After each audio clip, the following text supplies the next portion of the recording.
Ryan Carter never expected that saving a billionaire would cost him everything he'd spent 3 years protecting. At Chicago's most exclusive corporate gala, surrounded by champagne and fake laughter, he watched Vivian Sterling, the city's most powerful woman, slowly unravel while predatory investors circled closer.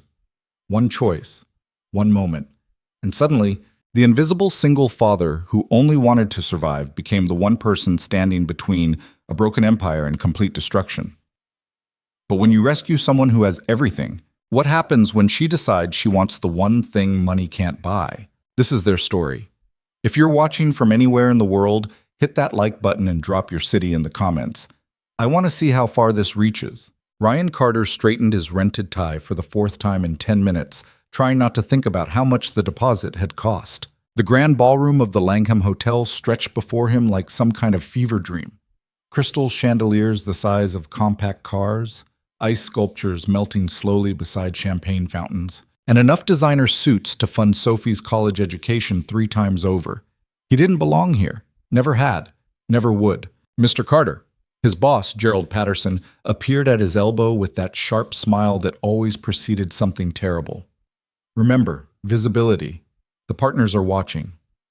Translation: don't embarrass me or you're unemployed by Monday. Ryan nodded, took the champagne flute he didn't want, and disappeared into the crowd before Gerald could assign him more networking torture.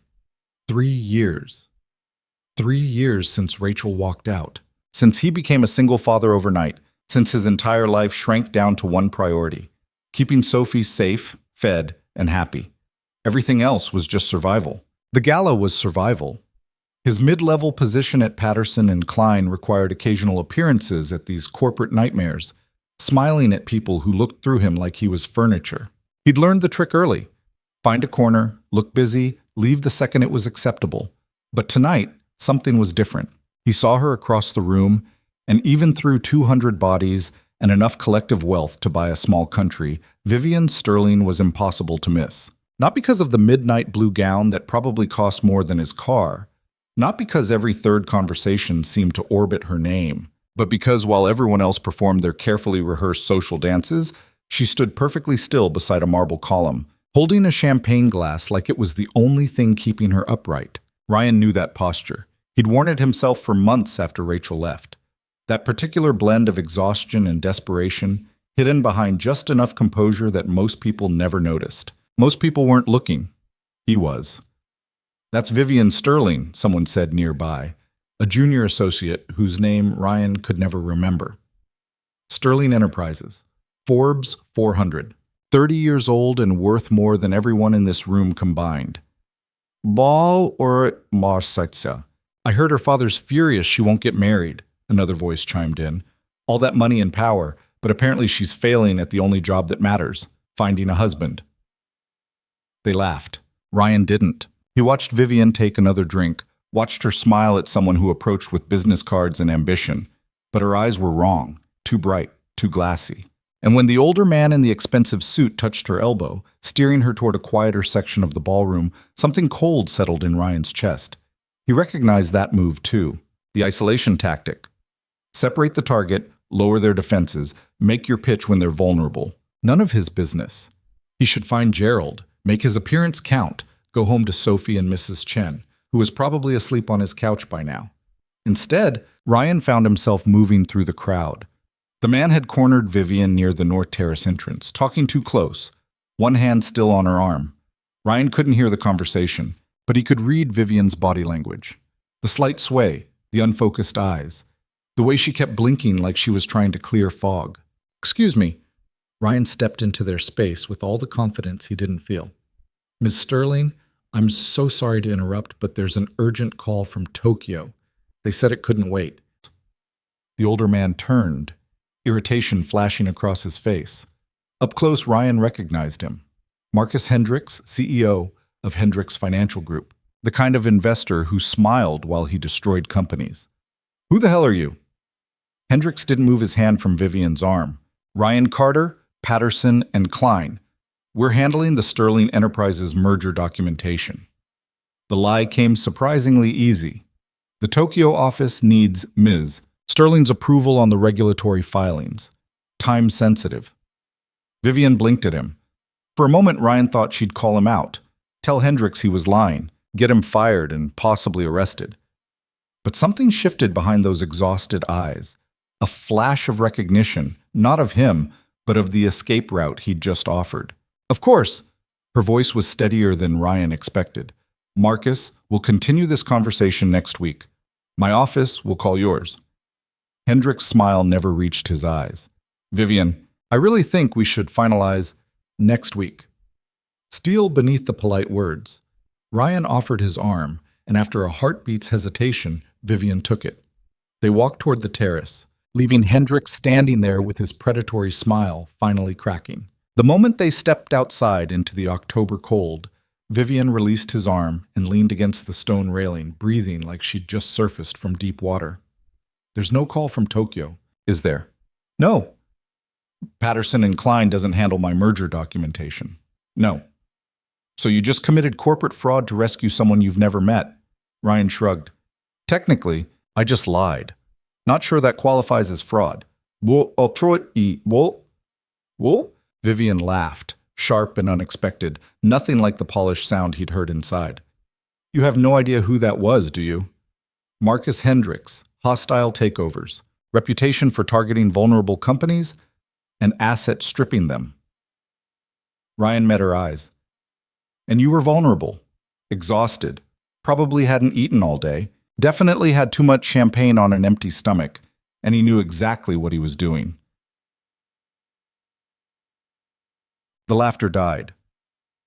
Vivian studied him with an intensity that made Ryan want to step back, like she was seeing something she hadn't expected to find.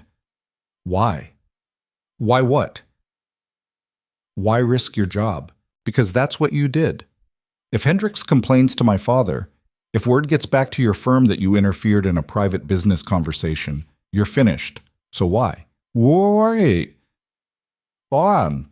Ryan thought about Sophie, about the night he'd found her crying in her room after another kid asked why her mommy didn't love her anymore, about the hollow look in her 6-year-old eyes that no child should ever wear. Because someone should have stepped in, he said quietly, and nobody else was paying attention. Vivian's perfectly maintained composure cracked, just for a second, just long enough for Ryan to see the exhaustion, the loneliness, the weight of being Vivian Sterling, billionaire empire builder, and apparently completely alone. I need to get back inside, she said. People will notice. You need to go home, drink water, eat something, sleep. I can't. My father's inside, and if I leave early... She stopped. You don't understand. Ryan thought about his tiny apartment, about Sophie's crayon drawings covering the fridge, about the mountain of responsibilities waiting for him.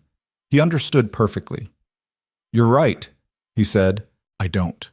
But I know what drowning looks like, and you're drowning in there. Vivian stared at him for a long moment. Then she pulled out her phone, sent a rapid text, and pocketed it again. My car will be here in 3 minutes. I'll tell my father I'm handling a business emergency. Is that true? No. But apparently tonight is for lying. She almost smiled. Thank you, Ryan Carter from Patterson and Klein. You might have just saved my life. I doubt that. Then you don't know my world. She started toward the doors, then paused.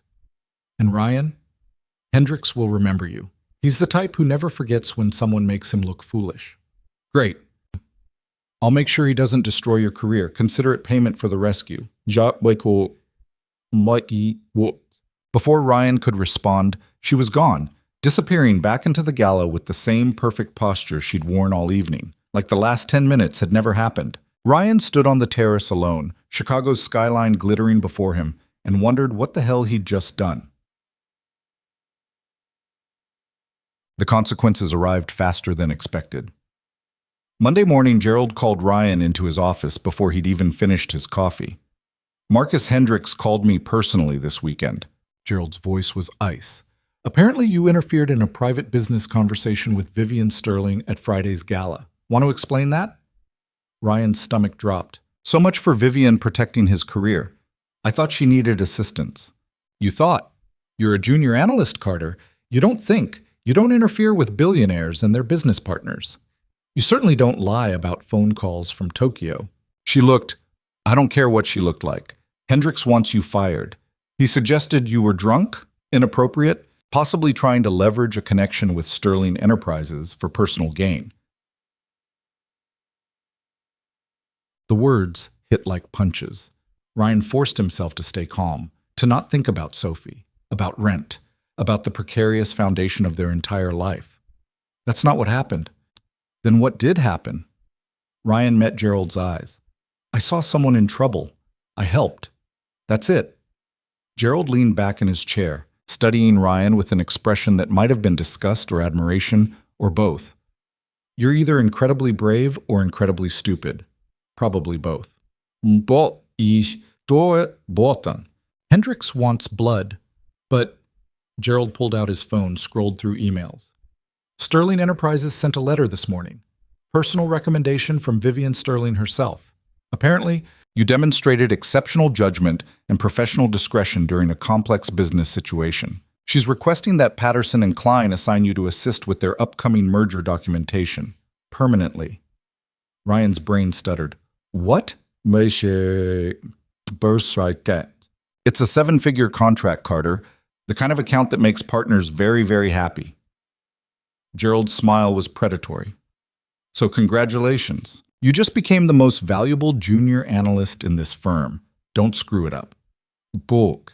The email arrived that afternoon from v.sterling@sterlingenterprises.com to rcarter@pattersonklein.com. Subject: Thank you. Mr. Carter, I don't make a habit of needing rescue, and I especially don't make a habit of thanking people who provide it. But Friday night was an exception on both counts.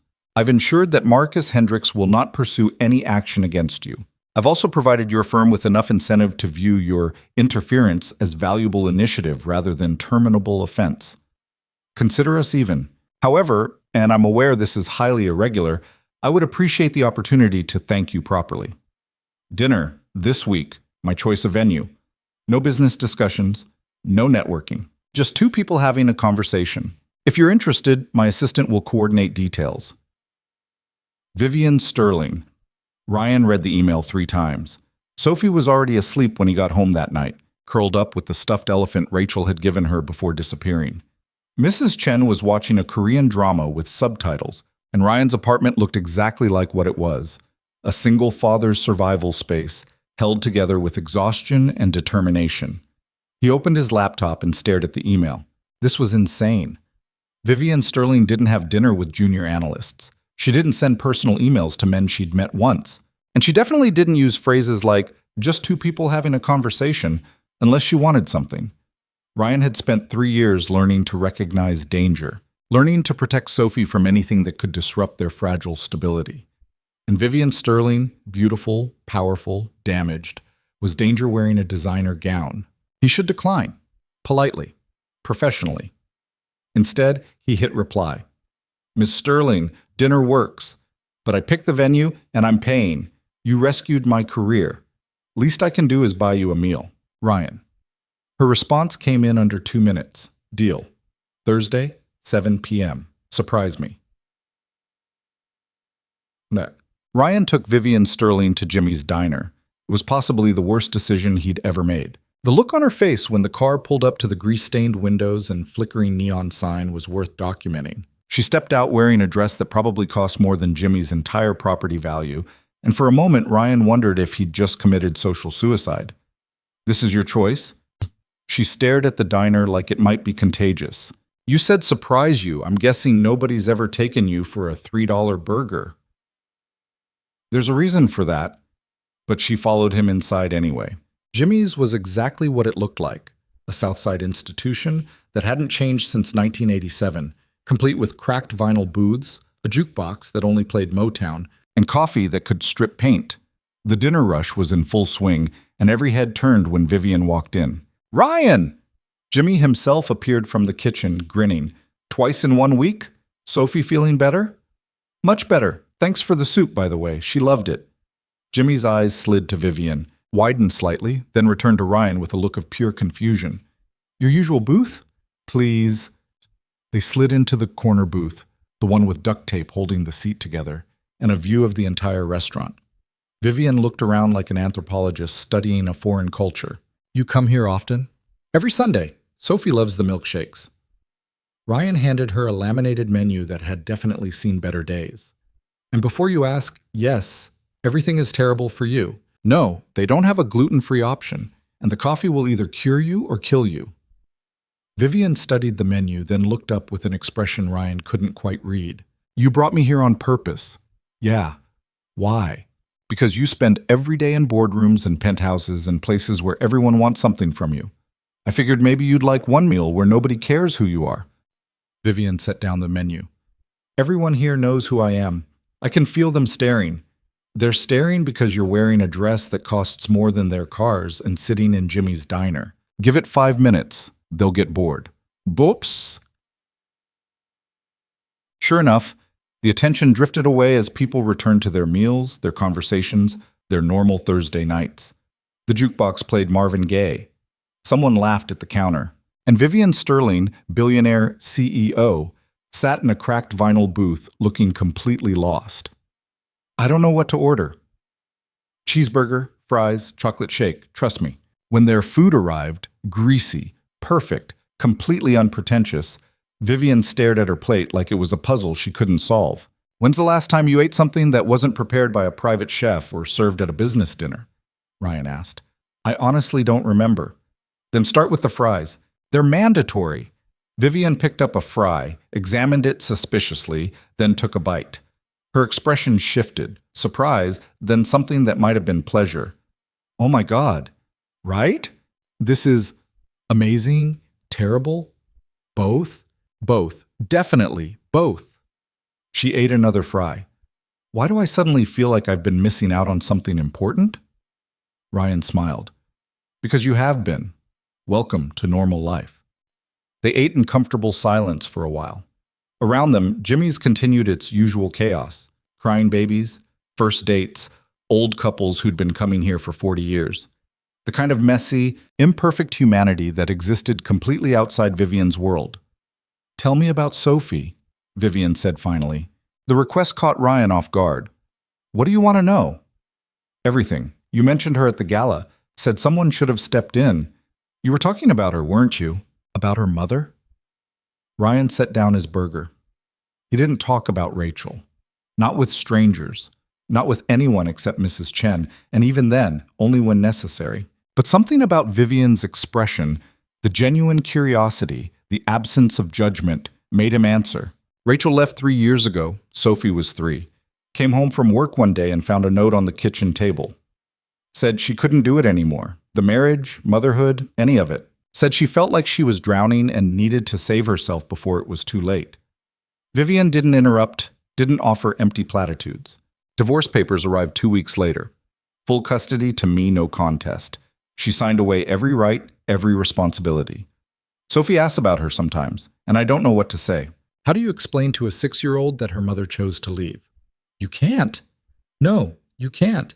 So I just keep showing up. Keep making breakfast and packing lunches and reading bedtime stories. Keep being the parent who stayed. Vivian traced patterns in the condensation on her milkshake glass. My mother died when I was 8. Car accident. My father never remarried, never talked about her. Just threw himself into building the business and expected me to do the same. Sterling Enterprises became our family. Success became our language. And somewhere along the way, I forgot what else was supposed to matter. What else does matter? I have no idea. That's the problem. She met his eyes. I spent the last 20 years building an empire, proving I could be just as ruthless and brilliant as any man. And now I'm 30 years old, worth billions, and I can't remember the last time I did something just because it made me happy. Hence the champagne and the exhaustion at the gala. Hence the complete breakdown that you witnessed. She smiled, but it didn't reach her eyes. My father thinks I'm wasting my life. Says I should step back from the company, find a suitable husband, start producing heirs to carry on the Sterling legacy. Every family dinner is the same conversation. Why am I still unmarried? Why am I prioritizing business over my biological clock? Why can't I just be normal?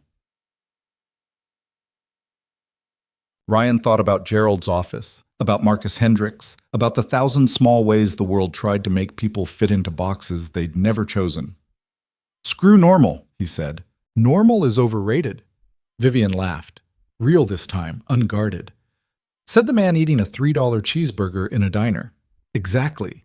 This is way better than normal. This is perfect. This is chaos. Like I said, perfect. They stayed until Jimmy started giving them looks, until Vivian had finished her entire burger and declared it both the worst and best meal she'd ever eaten. Ryan paid $17, including tip, and ignored Vivian's protests.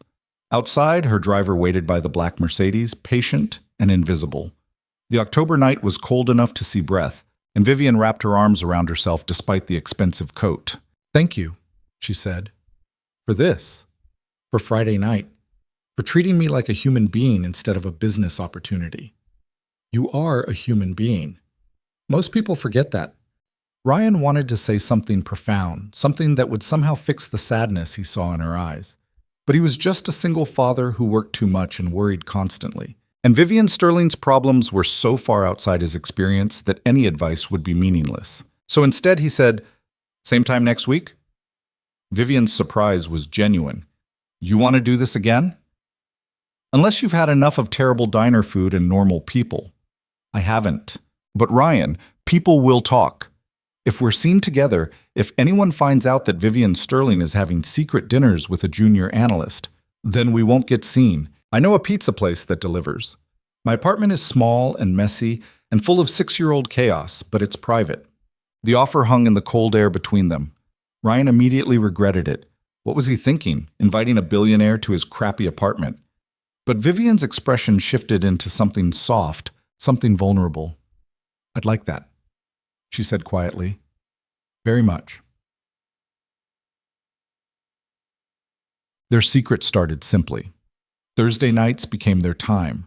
Vivian would arrive after Sophie was asleep, wearing jeans and sweaters instead of designer gowns, and they'd eat pizza on Ryan's worn-out couch while talking about everything and nothing. She told him about the board meetings where men twice her age questioned every decision. He told her about Sophie's latest school project, a family tree that broke his heart because half of it was empty. She described the exhaustion of maintaining perfection every second of every day. He explained the terror of raising a daughter alone, of knowing that one wrong choice could damage her forever. "Does it get easier?" Vivian asked one night, curled up on the opposite end of the couch. "The constant fear that you're failing?" "No, but you stop expecting it to." Yet Ryan handed her another slice of pizza. "You just keep showing up and hoping that's enough." "What if it's not?" "Then you show up anyway." Vivian studied him in the dim lamplight. "You're different from anyone I've ever met. Because I'm broke and eat pizza for dinner? Because you don't want anything from me, say." Ryan thought about that. "I want you to stop looking so tired all the time. Does that count?" "No one's ever wanted that before." "Then you've been talking to the wrong people." She smiled. The real smile that Ryan had started recognizing. The one that had nothing to do with cameras or shareholders or maintaining the Sterling image. "My father's hosting a charity gala in 2 weeks," Vivian said. "The annual Sterling Foundation event. It's exhausting just thinking about it. All the same people, all the same conversations. Hours of performing while everyone judges whether I'm successfully upholding the family legacy." "Sounds terrible." "It is, but..." She hesitated. "What if you came with me?" Ryan nearly dropped his pizza. "What?" "As my guest. Not as my date. We'd keep everything professional. But you could be there, and maybe it would be less unbearable if I knew someone was actually seeing me instead of just Vivian Sterling." Disappointment to her father. "Vivian, I can't afford..." "I'll handle everything. Suit, ticket, transportation. Please, Ryan. I just need one person in that room who doesn't expect me to be perfect." "I'm ban my chance." He should have said no. Should have recognized the danger of crossing further into Vivian's world, of exposing himself and potentially Sophie to the kind of attention that could destroy their quiet life. But Vivian was looking at him with desperate hope, and Ryan had never been good at saying no to people who needed him. "Okay," he said, "but I'm not wearing a bow tie. Deal." The Sterling Foundation Gala made the Langham event look like a casual cocktail party. Ryan stood in the borrowed tuxedo, perfectly tailored, probably worth more than his monthly salary, and tried not to think about how completely out of his depth he was. The venue was the Sterling family estate in Lake Forest, all old money and architectural grandeur, and the guest list read like a Fortune 500 directory. Vivian appeared at his elbow, stunning in silver, her public mask firmly in place. Ready? Absolutely not. Perfect. Neither am I. She took his arm. Just stay close and pretend you belong here. Everyone else is pretending too. They entered together, and Ryan immediately felt the attention shift.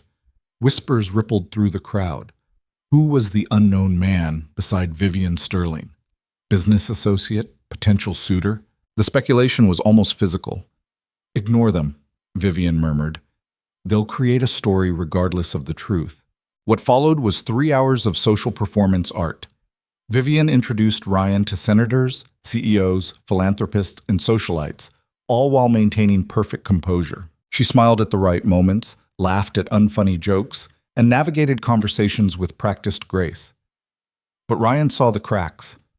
The way her smile never quite reached her eyes, the tension in her shoulders, the exhaustion that deepened with every interaction. And then her father approached. William Sterling was everything Ryan expected. Tall, commanding, with the kind of presence that demanded attention. He looked at Ryan the way someone might examine an unfamiliar insect. Father, this is Ryan Carter from Patterson and Klein. He's assisting with the merger documentation. Carter. William didn't offer his hand. Vivian speaks highly of your analytical skills. Thank you, sir. Vivian also tells me you're a single father, raising a daughter alone. The words were polite, but the subtext was clear.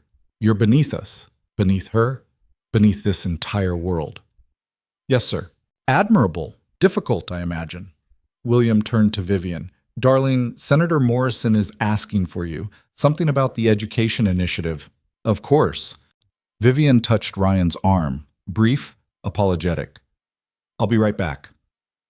She disappeared into the crowd, leaving Ryan alone with William Sterling. My daughter has been distracted lately, William said conversationally. Less focused on business, more interested in personal matters. I hope that's not related to your, friendship. Ryan kept his expression neutral. Vivian is the most focused person I know. She's also stubborn, idealistic, and prone to emotional decisions that could damage everything I've built. The Sterling legacy isn't a game, Mr. Carter. It requires sacrifice, discipline, a willingness to put the family empire above personal desires. With respect, sir, Vivian has sacrificed plenty. She's built Sterling Enterprises into... She's built nothing. She's managed what I created. There's a difference. William's smile was cold.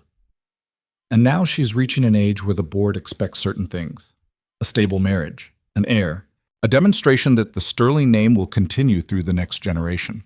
Whatever this is, he gestured vaguely at Ryan. It's a distraction we can't afford. Before Ryan could respond, someone called William away. Ryan stood alone in the middle of the gala, surrounded by wealth and power, and finally understood the prison Vivian lived in. He found her on the terrace, the same terrace where they'd first talked, where Vivian had thanked him for seeing her as human. Your father just threatened me. Vivian didn't turn around. What did he say? That you're distracted, that I'm a liability, that the Sterling legacy requires you to sacrifice everything personal for the empire. He's not wrong. Vivian, he's not wrong, Ryan. This is my life. Board expectations, family pressure, the constant performance. I was raised for this, trained for this. And the sad truth is that no matter how successful I become, it will never be enough because I'm failing at the one job that actually matters to him, being a proper Sterling woman. Ryan moved beside her, leaning against the railing. Below, the estate grounds stretched out like something from a movie, perfect and cold and utterly lifeless. What do you want? He asked quietly. What? Not what your father wants, not what the board expects. What do you want, Vivian? She was silent for a long time. When she finally spoke, her voice was barely above a whisper. I don't know anymore. I spent so long trying to prove I could run the company, be as ruthless and brilliant as any man, that I forgot to figure out what else mattered. And now I'm 30 years old, worth billions, and I can't remember the last time I made a choice that was mine instead of what someone else expected. So make one now. It's not that simple. It is. Now. It's terrifying and complicated and probably stupid, but it's simple. What do you want right now, in this moment? Vivian turned to face him, and Ryan saw tears threatening behind her carefully maintained composure. I want to go to your apartment. I want to eat pizza and watch stupid movies and pretend for one night that I'm not Vivian Sterling. I want to meet Sophie and hear about her day and feel what it's like to be part of something real instead of this, she gestured at the gala, this beautiful, empty performance that I'm so tired of giving. Ryan pulled out his phone. Then let's go. I can't just leave. My father will what? Be disappointed? He already is, so screw it. Let's go. Vivian stared at him like he'd suggested something impossible. Then, slowly, a smile broke across her face. Genuine, reckless, free. Okay. They left through the service entrance, avoiding the main crowd, and Ryan called an Uber while Vivian texted her driver to cover for her absence. The ride back to the city felt like an escape, like two prisoners breaking free from different cells. I've never done this before, Vivian said, watching Chicago's skyline approach. Ditched a gala? Made a choice just for me. Sophie was still awake when they arrived, sitting at the kitchen table with Mrs. Chen, working on a drawing that involved excessive amounts of glitter. Daddy! She launched herself at Ryan with the kind of full-body enthusiasm only 6-year-olds possess. Then she noticed Vivian and stopped, suddenly shy. Sophie, this is my friend Vivian. Vivian, this is Sophie, the artist currently destroying our kitchen table with glitter sheet. It's a unicorn, Sophie explained seriously. Mrs. Chen says unicorns need lots of sparkles. Mrs. Chen is absolutely right, Vivian said, crouching down to Sophie's level. That's the most sparkly unicorn I've ever seen. Sophie studied Vivian with the kind of intense scrutiny only children can manage. Then, you're really pretty. Are you a princess? Vivian laughed, surprised and delighted. No, sweetheart, I'm definitely not a princess.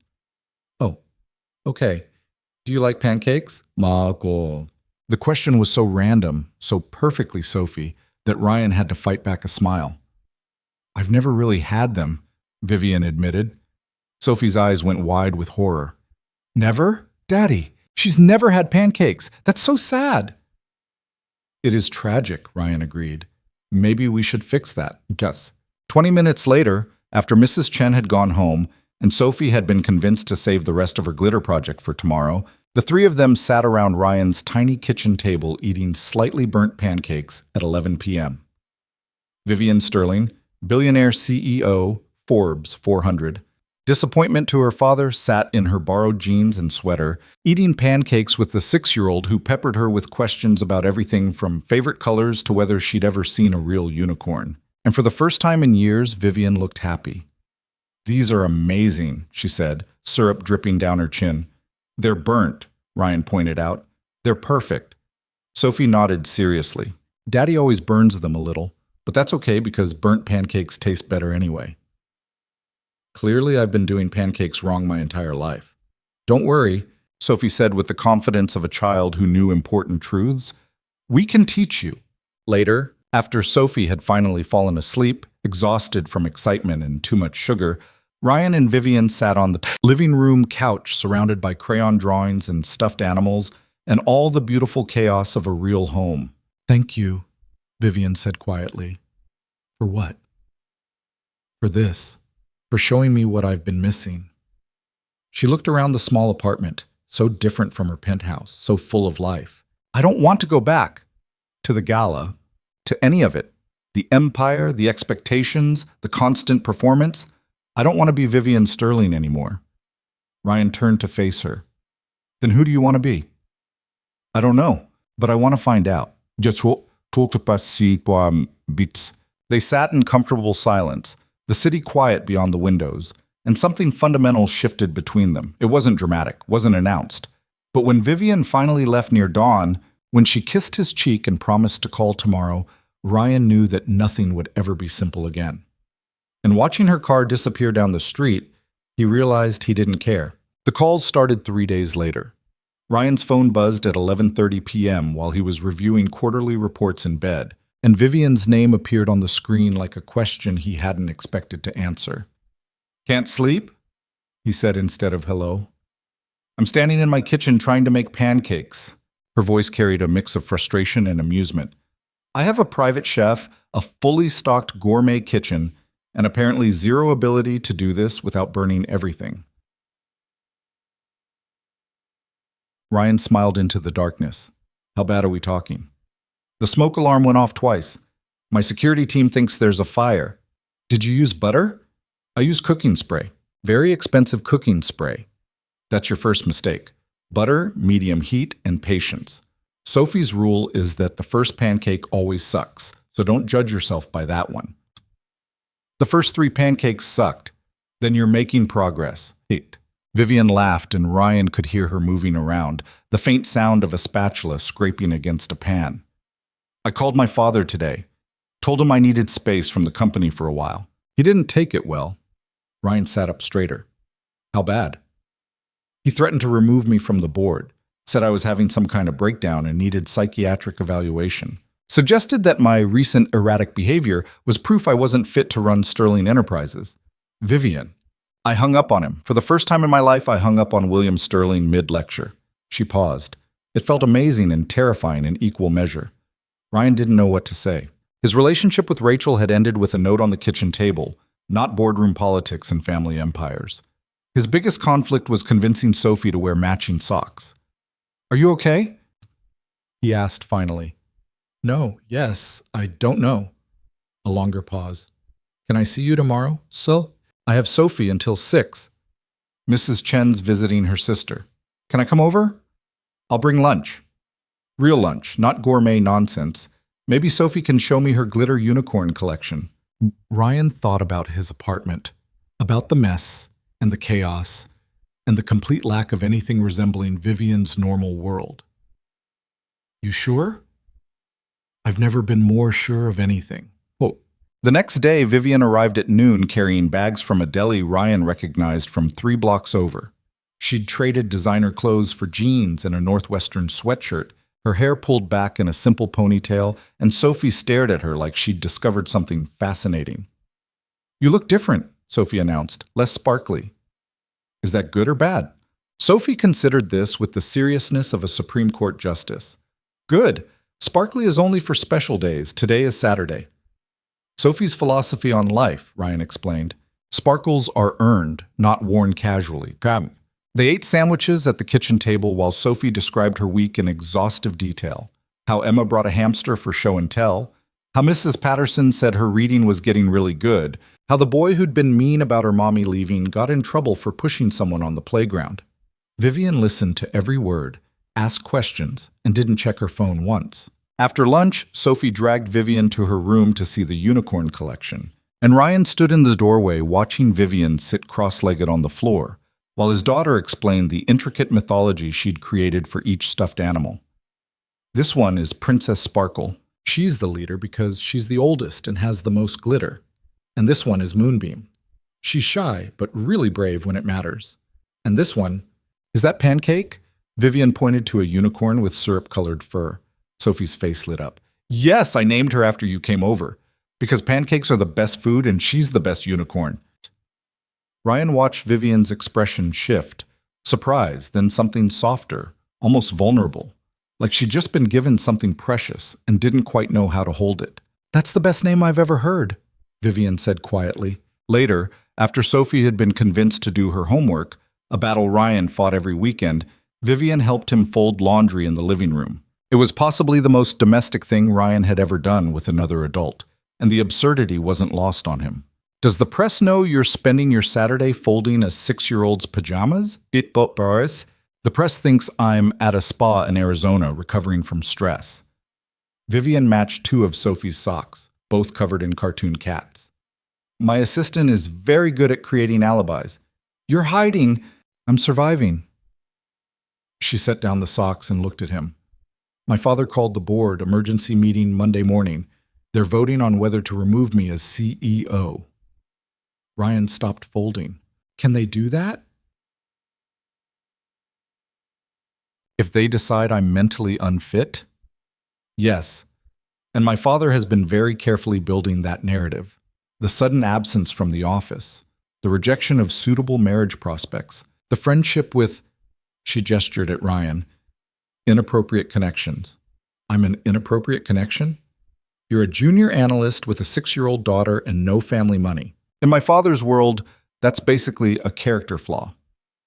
Your father's world sounds exhausting. Ichiwa, Bamashi's. It is, but it's also the only world I've ever known. Vivian picked up another pair of socks, mismatched, one with dinosaurs and one with planets. What happens if I lose the company, Ryan? It's not just about money or power. Sterling Enterprises is my entire identity. Without it, who am I? Ryan thought about the night Rachel left, about staring at that note and wondering the same thing. Without his marriage, without the life he'd planned, who was he? You're the woman who learned to make pancakes at 30, he said, who spent Saturday morning listening to a 6-year-old explain unicorn politics, who folded laundry and didn't check her phone and actually seemed happy. That's who you are without the company. Vivian's eyes were bright with tears she refused to let fall. What if that's not enough? It's more than enough. Sophie appeared in the doorway, homework abandoned. Can Vivian stay for dinner? We're having spaghetti. Daddy always makes too much. Ryan looked at Vivian. She looked back. Ryan. And something passed between them, an acknowledgement of the line they were crossing, the risk they were taking. I'd love to stay for dinner, Vivian said. The weekend became a pattern. Vivian would arrive Saturday mornings with groceries or books or craft supplies Sophie had mentioned wanting. They'd cook together. Badly, usually, but with increasing competence. She'd help Sophie with homework, play elaborate games involving unicorns and dragons, and fold herself into their small life with surprising ease. And every night, after Sophie fell asleep, Ryan and Vivian would sit on the couch and talk about things that mattered. The pressure of her father's expectations.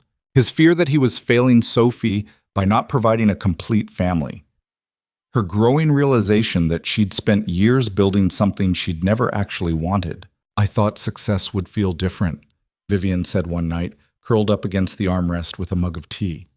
I thought if I just worked hard enough, proved myself completely, that I'd finally feel satisfied. But it never came. Just more pressure, more expectations, more proof that nothing I did would ever be enough.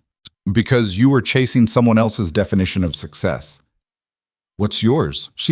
Ryan looked around the apartment, at Sophie's drawings covering the fridge, at the stack of library books they'd read together, at the comfortable mess of a life built from love instead of ambition. This, right here, Sophie happy and healthy, bills paid, some version of peace at the end of the day. That's it. That's success. It sounds so simple. It's the hardest thing I've ever done.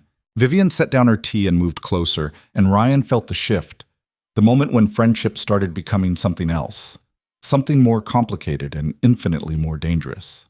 I need to tell you something, she said quietly, and I need you to be honest with me about whether it changes things.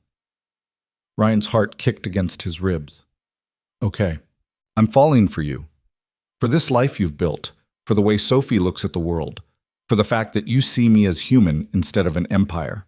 And I know that's completely unfair because you have Sophie to think about. And I'm a disaster who can't even keep her own company, and getting involved with me would be…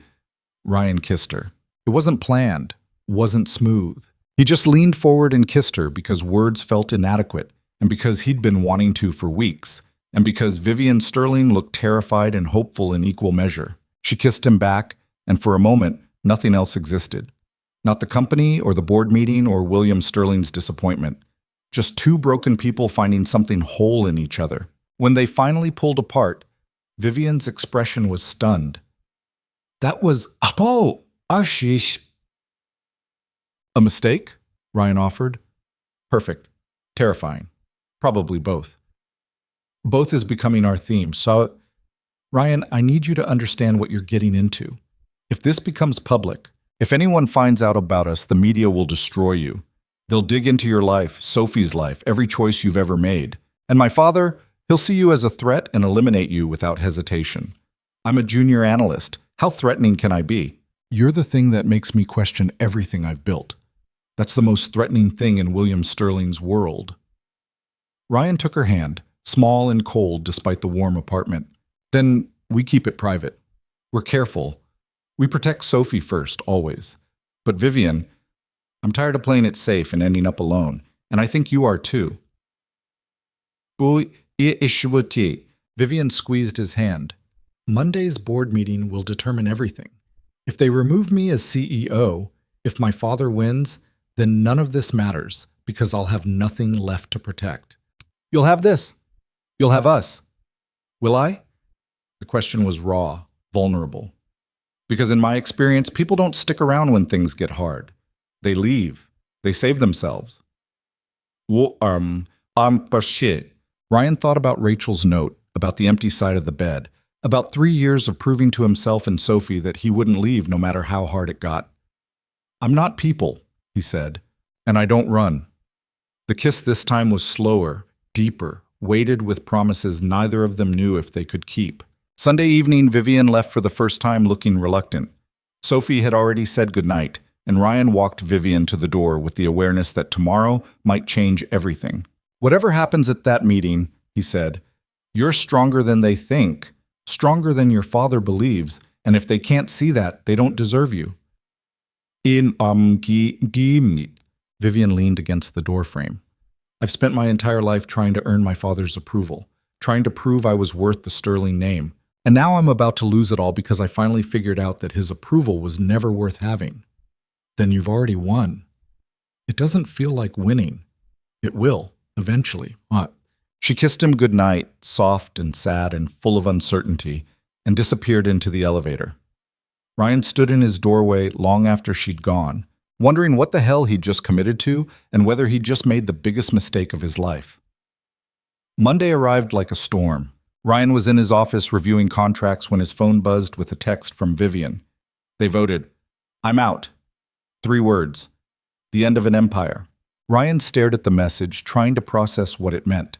Vivian Sterling, the woman who'd built a billion-dollar company, who commanded boardrooms and negotiated deals that made headlines, had just been removed from her own life. He called immediately. She didn't answer. He tried again. Nothing. At lunch, Gerald appeared at Ryan's desk looking grim. Conference room. Now. Ryan followed him, dread settling like concrete in his stomach. The entire senior partnership was waiting. Gerald closed the door and turned to face Ryan with an expression that might have been pity or contempt, or both. William Sterling called me this morning, Gerald said. Apparently his daughter has been spending quite a bit of time with you. Weekends, late nights, very cozy. Ryan kept his face neutral. We're friends. Friends. Gerald's laugh was cold. William Sterling doesn't care about friendship. He cares that his recently removed daughter has formed an attachment to a junior analyst that makes her current instability look like a romantic crisis rather than a mental health issue. That's not... He's offered Patterson and Klein a very lucrative contract, exclusive representation for all Sterling family legal matters. 7 figures annually, in exchange for one very small concession. Ryan's hands clenched. Let me guess. You're reassigned, effective immediately. No contact with Vivian Sterling. No phone calls, no visits, no accidental meetings. You disappear from her life completely, or the contract disappears and you're terminated for inappropriate conduct with a client. The room went silent. Ryan looked around at the senior partners, men who'd built careers on compromise, on knowing when to sacrifice principle for profit. And if I refuse? Then you're unemployed by 5 p.m., blacklisted from every major firm in Chicago, and William Sterling makes it his personal mission to destroy any future legal career you might attempt to build. Gerald leaned forward. Ryan, be smart. This woman is going through a breakdown. She's lost her company, alienated her father, and latched onto you as some kind of life raft. That's not love. That's desperation. And when she recovers, when she goes back to her real life, you'll be the embarrassing mistake she pretends never happened. Ryan thought about Vivian folding laundry, about her learning to make pancakes, about the way she listened to Sophie's unicorn stories like they were the most important thing in the world. She's not going back, what? he said quietly. Everyone goes back. Money always wins. Not this time. Gerald's expression hardened. Then you're fired. Pack your desk. Security will escort you out. Ryan stood up and for the first time in 3 years felt something like freedom. Tell William Sterling that his daughter is worth more than his contracts. And tell yourselves that when you're cashing those checks, remember you sold out a decent person for money. He walked out of the conference room with his head high, past the junior associates who pretended not to stare, and started packing the desk he'd occupied for 5 years. His phone buzzed. Vivian, finally calling back. Ryan, I'm so sorry. My father told me what he did, threatening your job, trying to force you away. You have to take the deal. You can't lose everything because of me. Too late. I'm already fired. Silence. Then, what? I told them no. Told them you were worth more than their contracts. They terminated me on the spot. Ryan, oh my God, I never wanted. You have Sophie. You have bills. You can't. I can. And I did. Where are you? My apartment. I've been drinking expensive wine and feeling sorry for myself while my father systematically destroys my life. I'm coming over. Ryan, this is insane. You just lost your job because of me. You should be furious. I'm furious at your father. I'm furious at my former bosses. But I'm not furious at you. So give me your address and let me in when I get there. 20 minutes later, Ryan stood in front of the most expensive building he'd ever seen, getting judged by a doorman who clearly knew he didn't belong. But Vivian had called down, and reluctantly, the doorman let him pass. The elevator ride to the penthouse felt like ascending into another dimension. When the doors opened directly into Vivian's apartment, Ryan stepped into a space that looked like something from an architecture magazine. Floor-to-ceiling windows overlooking Lake Michigan, furniture that probably cost more than his car, art that might have been original Picasso's. And in the middle of all that carefully curated perfection, Vivian sat on the floor in sweatpants and a t-shirt, surrounded by empty wine bottles and papers that looked like legal documents. Welcome to the aftermath, she said, gesturing at the chaos. Sterling Enterprises officially belongs to my father as of 3 p.m. today. The board voted unanimously to reinstate him as CEO and remove me completely. I'm allowed to keep my shares but have zero operational control. I'm officially irrelevant. Ryan sat down beside her, ignoring the probably priceless rug. You're not irrelevant. I'm a 30-year-old billionaire who just got fired from her own company because she couldn't figure out how to be both successful and human. My father was right. I was never strong enough for this. Your father is wrong about everything that matters. Vivian laughed, bitter and exhausted. He destroyed your career, Ryan, called your bosses and threatened them until they had no choice but to fire you. And for what? Because I had the audacity to spend time with someone who actually saw me as a person? Because I dared to want something other than the life he designed? He's scared. Of what? I'm powerless now. I lost, so. He's scared because you're finally free. Because without the company holding you hostage, you might actually choose happiness over his approval. And that terrifies him because it proves that everything he sacrificed, his wife, his daughter's childhood, any chance at real connection, was for nothing. Vivian stared at him. You lost your job defending me and you're still trying to make me feel better? I'm not trying. I'm succeeding. Look at your face. You almost smiled. You're insane. Probably. But I'm also right. Ryan picked up one of the legal documents. What are these? Severance terms, gag orders. My father's lawyers being very thorough about ensuring I can't damage the Sterling reputation. I sign these, I get to keep my money and my meaningless board seat. I refuse, and he'll tie me up in litigation for the next decade. Are you going to sign?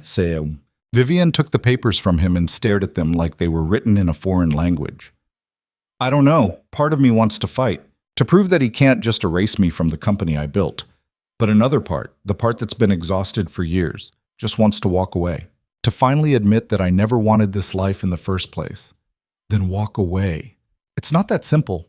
Sterling Enterprises is my identity. Without it, I'm just... She stopped, tears finally spilling over. I'm just a rich woman with no purpose and no idea who she actually is. Ryan pulled her close, and Vivian collapsed against him like she'd been holding herself together with pure stubbornness and had finally run out. "You're the woman who makes Sophie laugh," he said quietly, "who learned to fold laundry and burn pancakes, who asked about unicorn names and stayed for spaghetti dinners. That's who you are, and it's enough." What if it's not? What if I wake up in 6 months and realize I made a terrible mistake? That I gave up everything that mattered for what? Say it. For you, for us, for this fantasy that somehow a billionaire and a single father can build something real. Ryan tilted her face up, forcing her to meet his eyes. It's not a fantasy. It's messy and complicated and probably doomed, but it's real. More real than anything in your old life. And yeah, maybe you'll regret it. Maybe you'll wake up and realize you missed the power and the board meetings and your father's approval. But at least you'll have lived something honest instead of performing something perfect. Vivian kissed him, desperate and raw, tasting like wine and tears and 3 decades of wanting something she'd never been allowed to name. When they finally broke apart, she was smiling through the tears. "I got you fired. I noticed. I destroyed my company. Debatable. You freed yourself from something that was killing you. My father thinks I'm having a breakdown. Your father thinks anything he can't control is a breakdown." Vivian laughed. Real this time, unguarded. "What happens now? Now you sign those papers, take your money, and figure out who Vivian Sterling actually is when nobody's watching. And I find a new job, preferably one where the bosses don't take bribes from vindictive billionaires. And we see if this thing between us can survive in the real world. You make it sound simple. It's not, but we're good at complicated." They sat on the expensive rug surrounded by legal documents and empty wine bottles, and for the first time since the board meeting, Vivian looked like she could breathe. "I want to meet Sophie properly," she said. "Not as your friend who visits on weekends, as whatever this is, whatever we're becoming." Ryan's chest tightened. "That's a big step." "I know, and if you're not ready, if you need to protect her from this mess, I understand. But Ryan, I'm in this. Completely. And that means being honest with the most important person in your life. She already loves you. She named a unicorn after you. I meant it has to be honest about us, about what we are to each other." Ryan thought about Sophie's questions, the ones she'd stopped asking about her mother, the careful way she watched him for signs of sadness. She was 6, but she understood more than she should about love and loss and the spaces people left behind. "Okay," he said. "Tomorrow, family dinner, all 3 of us, and we tell her the truth." Vivian's smile was tremulous and hopeful. "What is the truth?" "That I'm falling in love with you, that you're falling in love with me, that we're going to try this and see what happens, and that no matter what, we're going to be honest with each other and with her." "You're falling in love with me?" "Have been since you ate that first terrible diner burger and declared it perfect." Vivian kissed him again, softer this time, weighted with something that felt like promise. "I'm terrified." "Good, me too. Let's be terrified together." They spent the rest of the evening on Vivian's couch, so different from Ryan's worn-out furniture, but somehow just as comfortable, planning what came next. Vivian would sign the severance papers, officially severing ties with Sterling Enterprises. Ryan would start job hunting, leveraging contacts outside his father's influence. And tomorrow, they'd sit down with Sophie and start building something real. When Ryan finally left near midnight, Vivian walked him to the elevator with her fingers laced through his. "Thank you," she said, "for being stupid enough to throw away your career for me. Best decision I ever made. You're definitely insane. Probably. But I'm your kind of insane." The elevator doors opened and Ryan stepped inside, watching Vivian smile until the doors closed between them. On the ride down, he checked his phone and found 3 missed calls from Mrs. Chen and 1 very worried text. "Sophie asking about you. Everything okay?" Ryan smiled and texted back. "Everything's complicated. Be home soon." And Mrs. Chen? "Tomorrow might get interesting." Her response was immediate. About time. Sophie was waiting at the kitchen table when Ryan got home, still in her pajamas despite it being nearly 1 in the morning. Mrs. Chen sat beside her, looking equal parts exhausted and amused. You said you'd be home by bedtime, Sophie said, accusation clear in her voice. Ryan sat down across from her, guilt settling heavy in his chest. You're right. I'm sorry, sweetheart. Something important came up. With Vivian? Mrs. Chen raised an eyebrow, but said nothing. Yes, with Vivian. Sophie studied him with those two wise eyes that always made Ryan feel like she could see straight through every lie he'd ever told. Is she your girlfriend now? The question landed like a punch. Ryan glanced at Mrs. Chen, who shrugged as if to say, You're on your own with this one. That's actually what I wanted to talk to you about tomorrow. Vivian's coming for dinner, and we need to have a conversation, all three of us, about her being your girlfriend? About what that means and how you feel about it. Because, Sophie, you're the most important person in my life, and nothing changes that, ever. Sophie was quiet for a long moment, picking at a loose thread on her pajama sleeve. When she finally spoke, her voice was small. Is she going to leave like Mommy did? The question broke something in Ryan's chest. He moved around the table and pulled Sophie into his lap, holding her tight. I don't know what's going to happen, he said honestly. I can't promise that things won't change or that people won't leave, but I can promise that I will always be here. Always. And Vivian, she cares about you very much. She's not trying to replace anyone. She just wants to be part of our lives. Do you love her?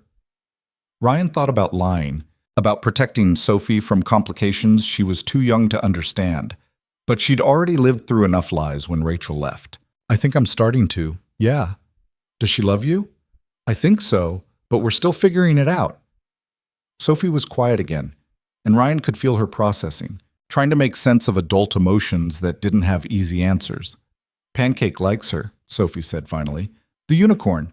And unicorns are very good at knowing who's nice and who's not. Ryan smiled against her hair. That's a pretty solid endorsement. Can we make spaghetti tomorrow, the kind with the meatballs? Absolutely. And can Vivian help? Because last time she tried to help cook, she burned the garlic bread, and it was really funny. I'm sure she'd love to burn more garlic bread. Sophie climbed out of his lap and headed toward her room, then paused in the doorway. Daddy, I'm glad you're not sad anymore. You were sad for a really long time after Mommy left. But when Vivian's here, you smile more. She disappeared before Ryan could respond, leaving him sitting at the kitchen table with tears burning behind his eyes. Mrs. Chen stood up, gathering her things. That child is wiser than all of us combined. She shouldn't have to be. No, but she is. And she's handling this better than you're giving her credit for. Mrs. Chen paused at the door. That woman makes you happy, Ryan. Don't sabotage it because you're scared. Sophie needs to see that sometimes taking risks leads to good things. After Mrs. Chen left, Ryan sat alone in the quiet apartment, thinking about risks and happiness, and all the ways love could either save you or destroy you. His phone buzzed with a text from Vivian. Can't sleep. Keep thinking about tomorrow. What if Sophie hates this? What if I say the wrong thing? Ryan smiled and typed back. She already knows.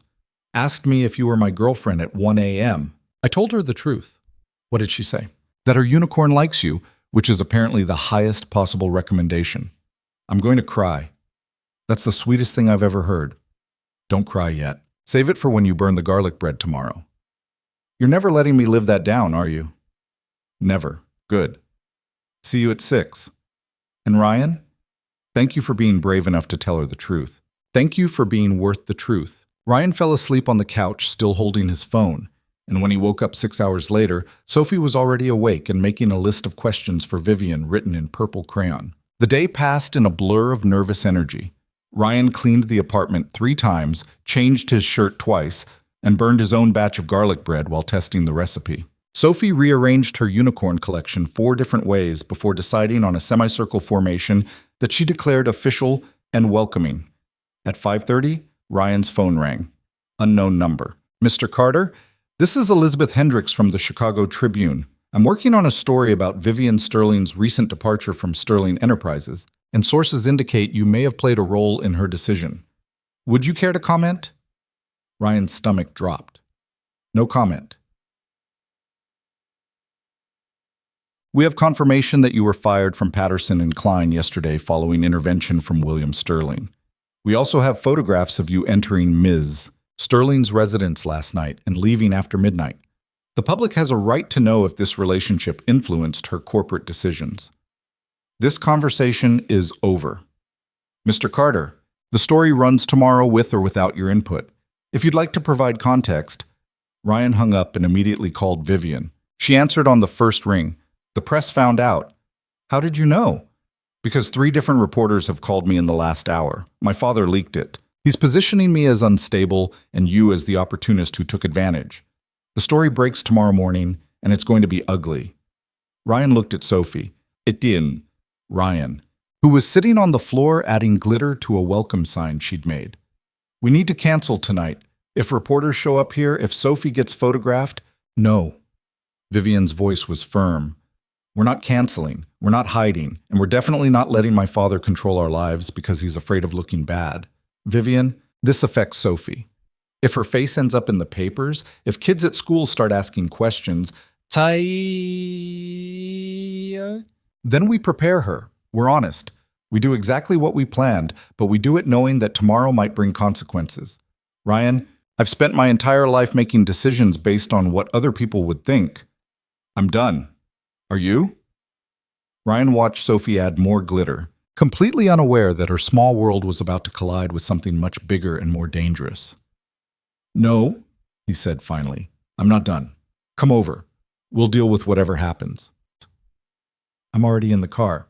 20 minutes later, Vivian arrived carrying bags of groceries and wearing the kind of determined expression that Ryan had learned meant she'd made a decision and wouldn't be talked out of it. Sophie launched herself at Vivian the moment she walked through the door. I made you a sign with glitter.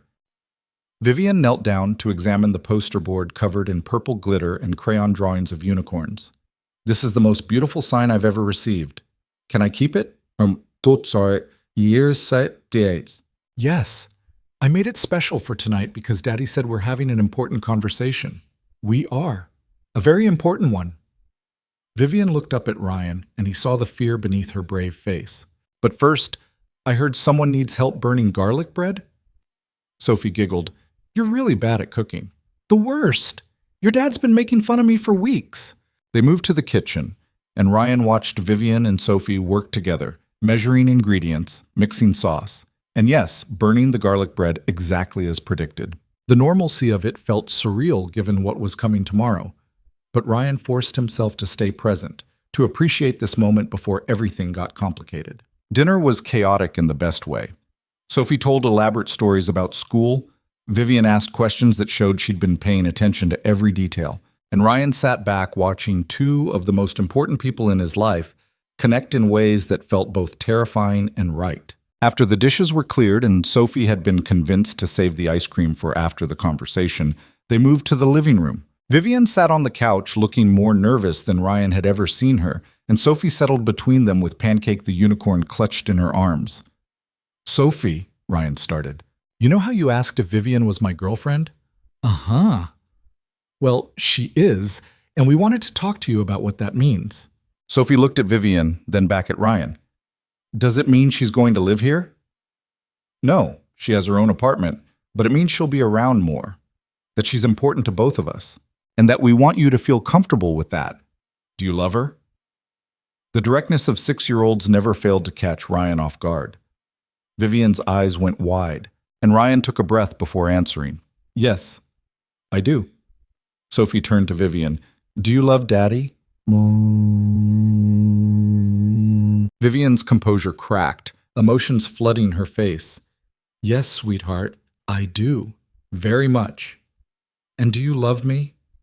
The question was so small, so vulnerable, that Ryan felt his throat close up.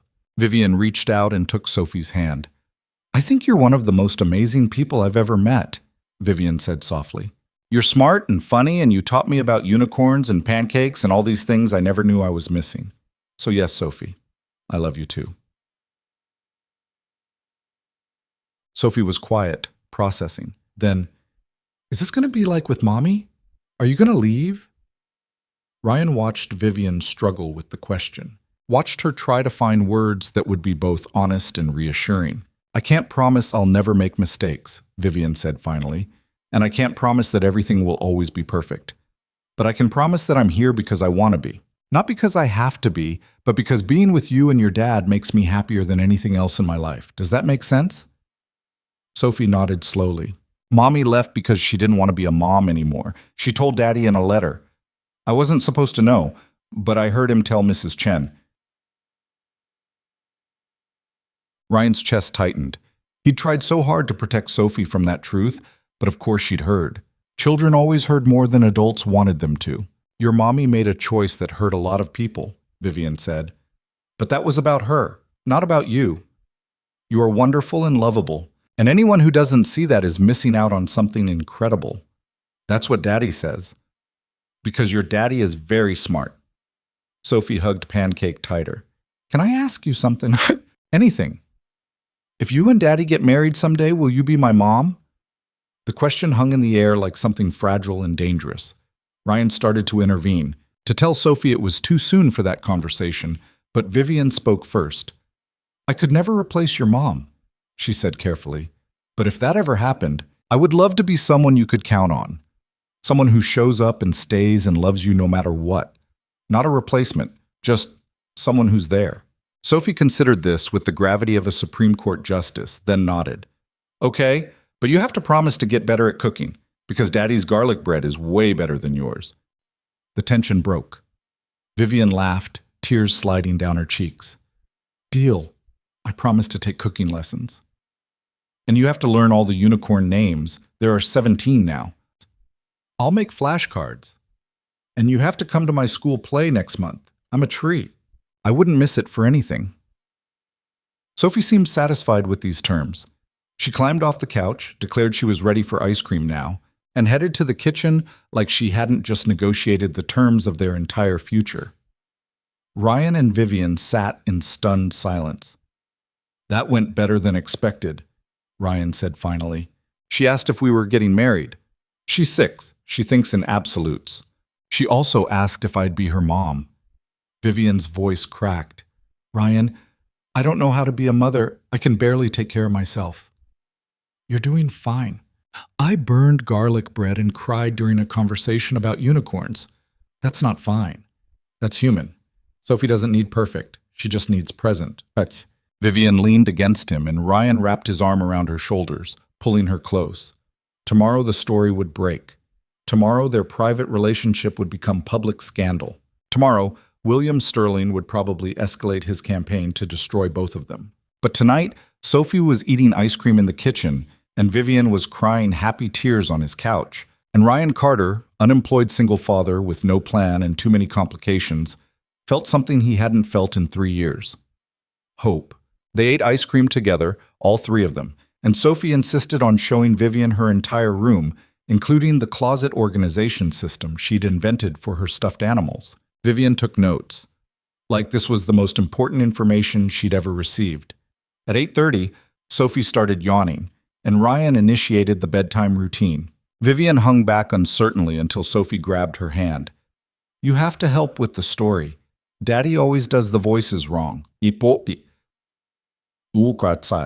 So Vivian ended up sitting on Sophie's bed, reading about a dragon who was afraid of flying, doing voices that made Sophie giggle uncontrollably.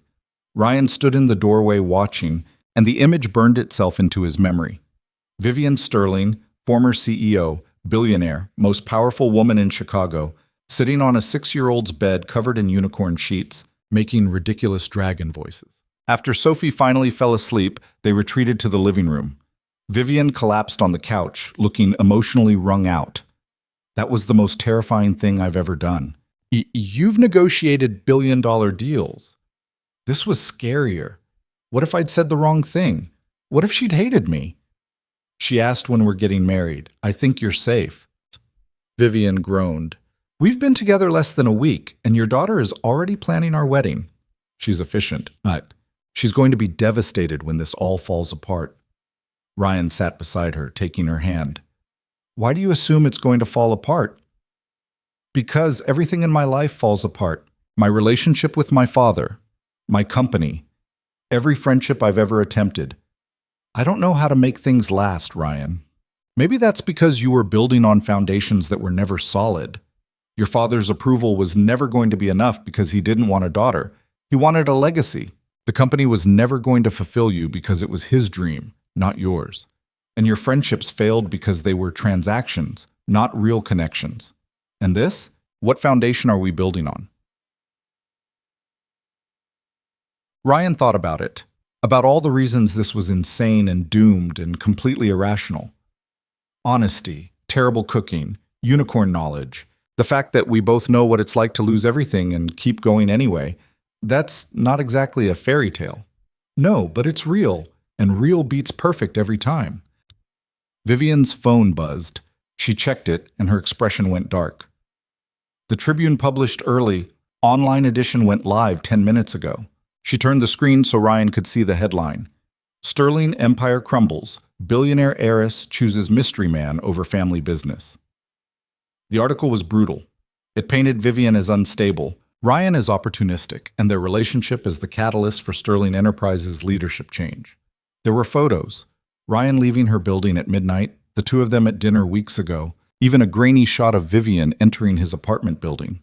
"They've been following us for weeks," Vivian said quietly. "My father hired investigators, built a case, and now he's using it to destroy any credibility I have left." Ryan scrolled through the article, his anger building with every paragraph. They dug into his past, into Rachel's abandonment, into his finances. They'd found everything and twisted it into a narrative of a struggling single father who'd targeted a vulnerable billionaire. This is character assassination. "This is my father's specialty. He's making sure that even if I wanted to fight for the company, the board would never take me seriously. And he's making sure you're painted as the villain so that when we inevitably fall apart, I'll come crawling back, grateful for forgiveness. We're not falling apart." Ryan, your face is on the internet being called a gold digger. Your daughter's school will see this. Mrs. Chen will see this. Everyone in your life will assume the worst. Let them. You can't mean that. Ryan stood up, pacing the small living room. Your father thinks he can control everything by controlling the narrative. He thinks if he makes this ugly enough, painful enough, that we'll just give up. But he's wrong. Because the one thing he doesn't understand is that some people don't run when things get hard. You should run. You should take Sophie and distance yourself from this mess before it destroys you both. Is that what you want? No, but it's what you should do. Ryan stopped pacing and looked at her, really looked at her. Vivian was terrified, he realized. Not of her father or the press or losing the company. She was terrified of being happy, of having something real, because every time she'd reached for happiness before, it had been taken away. "I'm not going anywhere," he said firmly. "The press can write whatever they want. Your father can threaten and manipulate and try to destroy us. And yeah, tomorrow is going to suck. Sophie might get asked questions at school. I'll probably get more job rejections because of this. But none of that changes the fact that I love you, and I'm not running." Vivian's tears finally spilled over. "You're going to regret this." "Maybe, but I'd regret walking away more." Wow. She stood up and kissed him, desperate and grateful and still terrified. When they broke apart, she was shaking. "I need to make a statement," she said. "A real one. Not some corporate non-answer, but the truth. About why I left the company. About us. About all of it. Vivian, that'll make it worse. It'll make it honest. And I'm done hiding." She pulled out her phone and started typing. "I'm going to post on social media. My father can control the Tribune, but he can't control my own voice." Ryan watched her compose the message, deleting and rewriting, trying to find words that would convey everything she needed to say. Finally, she showed him the screen. "Statement regarding my departure from Sterling Enterprises. I stepped away because I spent 30 years building an empire I never wanted. I prioritized my father's approval over my own happiness. And I finally realized that no amount of success would ever be enough. Yes, I'm in a relationship. Yes, it influenced my decision. Because for the first time in my life, I found someone who saw me as a human being instead of a business asset. Ryan Carter is not opportunistic or manipulative. He's a single father who showed me what real strength looks like. Showing up every day for someone you love, regardless of whether it's glamorous or profitable. To everyone calling this a scandal, It's not. It's me finally choosing to live instead of just perform. And to my father, I hope someday you understand that your approval was never worth the price you demanded. Oshi I basi bonmatsa. Ryan read it twice. That's going to blow up. I know. Your father will lose his mind. I hope so. You sure about this? Vivian looked at him. And for the first time since the board meeting, she looked certain. I've never been more sure of anything. She hit post. The response was immediate and explosive. Within minutes, her statement had hundreds of shares, thousands of comments, and every media outlet in Chicago was scrambling to respond. Vivian's phone started ringing. Reporters, former colleagues, friends she hadn't spoken to in years. She ignored all of it and turned off her phone. What now? Ryan asked. Now we wait for the fallout, and tomorrow we deal with whatever consequences come. They stayed up until nearly 3 a.m., talking about everything and nothing, avoiding the reality of what morning would bring. Eventually, exhaustion won, and Vivian fell asleep on Ryan's couch wrapped in a blanket that Sophie had insisted she take.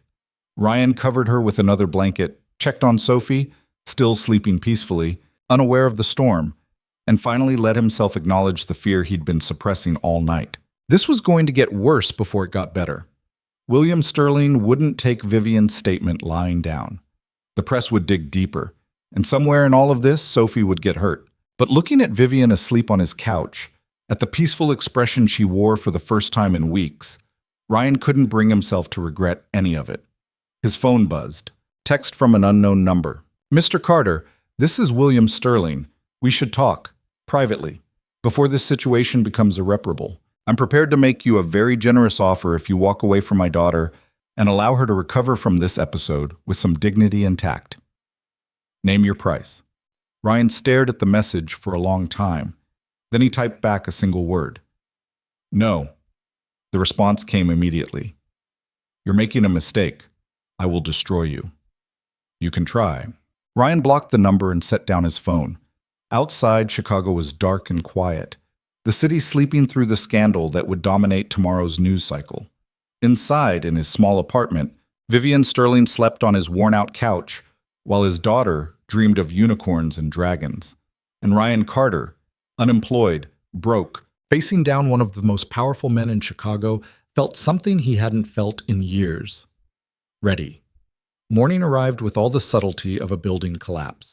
Ryan woke to 17 missed calls, 43 texts, and 6 voicemails from numbers he didn't recognize. The story had gone national overnight. Every major news outlet was covering the Sterling scandal, and social media was divided between supporting Vivian's honesty and condemning her as an irresponsible heiress who'd thrown away her family's legacy for a man. Vivian was already awake, sitting at the kitchen table with her laptop, reading through the responses to her statement. Good morning, she said without looking up. We're trending on Twitter. Apparently we're either a beautiful love story or the most pathetic celebrity scandal of the year. The internet can't decide. What do you think? I think I don't care what the internet thinks anymore. She closed the laptop. Sophie awake? Not yet. Give her another 20 minutes. Ryan, I need to warn you about something. My father called my lawyer this morning. He's threatening to sue you for, and I quote, emotional manipulation and financial exploitation of a mentally vulnerable woman.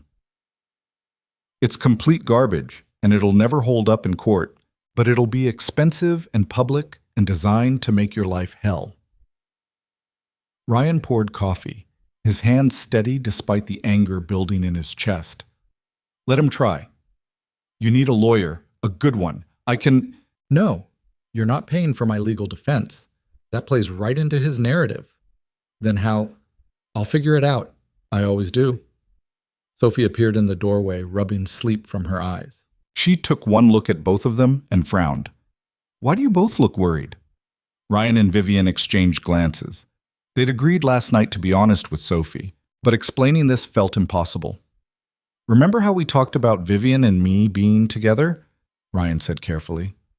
Uh-huh. Well, some people wrote stories about it. And the stories aren't very nice, so today might be a little weird, and if anyone asks you questions at school, you don't have to answer them, okay?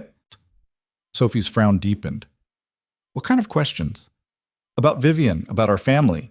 But it's private, and you get to decide what you want to share. Are people being mean to you? Some people, yeah. Sophie walked over to Vivian and climbed into her lap with the easy trust of a child who'd already decided someone was safe. Don't be sad.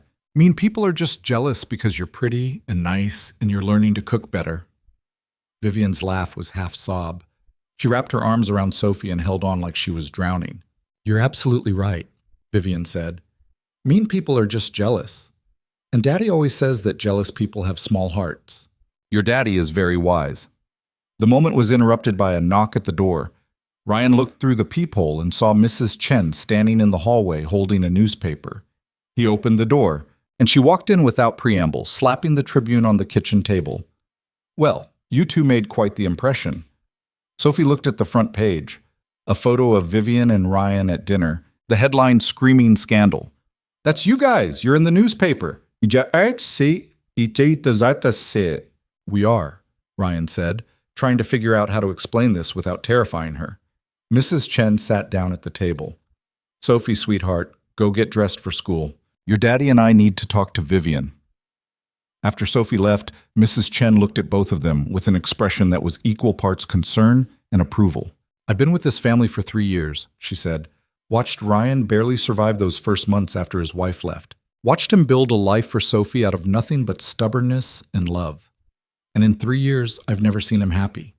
Not really, until you. She pointed at Vivian. Mrs. Chen. I'm not finished. The press can write whatever they want. William Sterling can threaten and manipulate. But that little girl in there is happier than she's been in years because her father is finally living instead of just surviving. So whatever you two are doing, keep doing it. And ignore everyone who can't see that sometimes the best things in life don't make sense on paper. Vivian wiped at her eyes. Thank you. Don't thank me yet. Thank me when you successfully make garlic bread without setting off the smoke alarm. The moment of lightness was brief. Ryan's phone rang. Gerald from Patterson and Klein. Don't answer it, Vivian said. But Ryan answered anyway, putting it on speaker. Ryan, I'm calling to offer you your job back. Full reinstatement, promotion to senior analyst, and a salary increase. All you need to do is issue a statement distancing yourself from Vivian Sterling and confirming that your relationship was brief and has ended. Ryan looked at Vivian, who was staring at the phone like it was a snake. No, Ryan said. Excuse me? I said no. You fired me for refusing to abandon someone I care about. You don't get to buy me back because the optics changed. Ryan, be reasonable. William Sterling is threatening to pull all his contracts if we don't, then lose the contracts. Goodbye, Gerald. He hung up, and the silence in the kitchen was deafening. You just turned down a promotion, Vivian said. Yeah, and a salary increase. Yep, you're insane. We've established that. I'll say, Mrs. Chen stood up. I'm taking Sophie to school. You two figure out what you're doing, and when you know, call me. But whatever you decide, make sure it's because you want it, not because you're scared. After she left with Sophie, Ryan and Vivian sat in the quiet apartment, the newspaper between them announcing their scandal to the entire city. I have a trust fund, Vivian said suddenly, separate from the company, separate from my father's control. It's enough to live on for the rest of my life without ever working again. I could give you money, pay off your debt, cover Sophie's education, make sure you're protected. No. Ryan, your pride isn't worth, it's not about pride. It's about us being equals. You're not my patron, and I'm not your charity case. We figure this out together, or we don't figure it out at all. Vivian stood up and walked to the window, looking out over the street where photographers were probably already gathering. I don't know how to do this. Be normal. Build something that isn't about money or power or corporate strategy. I don't have a blueprint for any of this. Ryan joined her at the window. Neither do I. I'm unemployed with a 6-year-old and no plan. We're both disasters. So what do? We start with today, with right now. What do you want to do right now? Vivian thought about it, really thought about it. Then she smiled, small but genuine. I want to go ice skating. What? You told me once that you take Sophie ice skating at Millennium Park. I've never done that. Never just went to do something fun without it being a networking opportunity or a photo op. So let's go ice skating. Let's be normal people on a Tuesday morning while the city loses its mind over our scandal. Ryan laughed. You're serious? Completely. Unless you're too scared to be seen in public with the most scandalous woman in Chicago. I'm terrified. Let's go. They went ice skating in Millennium Park while the internet debated their relationship, and William Sterling plotted his next move. They fell down repeatedly, laughed until they couldn't breathe, and ate hot dogs from a street vendor while sitting on a bench watching other people live their normal lives. And for 3 hours, surrounded by strangers who either didn't recognize them or didn't care, Ryan and Vivian were just two people falling in love despite every reason they shouldn't. It wasn't perfect. It wasn't safe. But it was real. And that, Ryan decided, was enough. The photographers found them by the hot dog stand. Ryan saw the cameras first, 3 men with professional equipment, moving through the crowd with predatory focus. He grabbed Vivian's hand instinctively, but she didn't run. Let them take pictures, she said, squeezing his fingers. I'm done hiding. Yeah. But so they sat there eating hot dogs while flashes went off, while people started recognizing them and pulling out phones, while their quiet moment became tomorrow's headline. Vivian didn't flinch. She just finished her hot dog, wiped mustard from the corner of her mouth, and smiled at Ryan like they were the only 2 people in the park. This is going to make everything worse, Ryan said.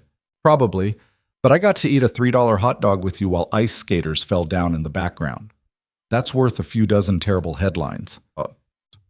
They walked back through the city holding hands, and Ryan felt the weight of every stare, every whispered conversation, every phone camera pointed in their direction. This was what Vivian's life had always been: constant observation, constant judgment, never a single moment of genuine privacy. How did you survive this for 30 years? He asked. I didn't. I just performed survival and hoped nobody noticed the difference. Back at Ryan's apartment, they found Mrs. Chen waiting with Sophie and an expression that meant trouble. The school called, Mrs. Chen said before they'd even gotten through the door. 3 different parents complained that their children were distracted by questions about Sophie's family situation. The principal wants to meet with you tomorrow morning. Yet, Sophie sat at the kitchen table looking small and confused, her backpack still on. I didn't do anything wrong, she said quietly. Emma asked if Vivian was my new mom, and I said she's Daddy's girlfriend. Then everyone started asking questions, and Mrs. Patterson said we needed to focus on math instead. Ryan knelt in front of her. You didn't do anything wrong, sweetheart. Sometimes adults make things complicated when they should be simple. Am I in trouble? No, never. This is not your fault.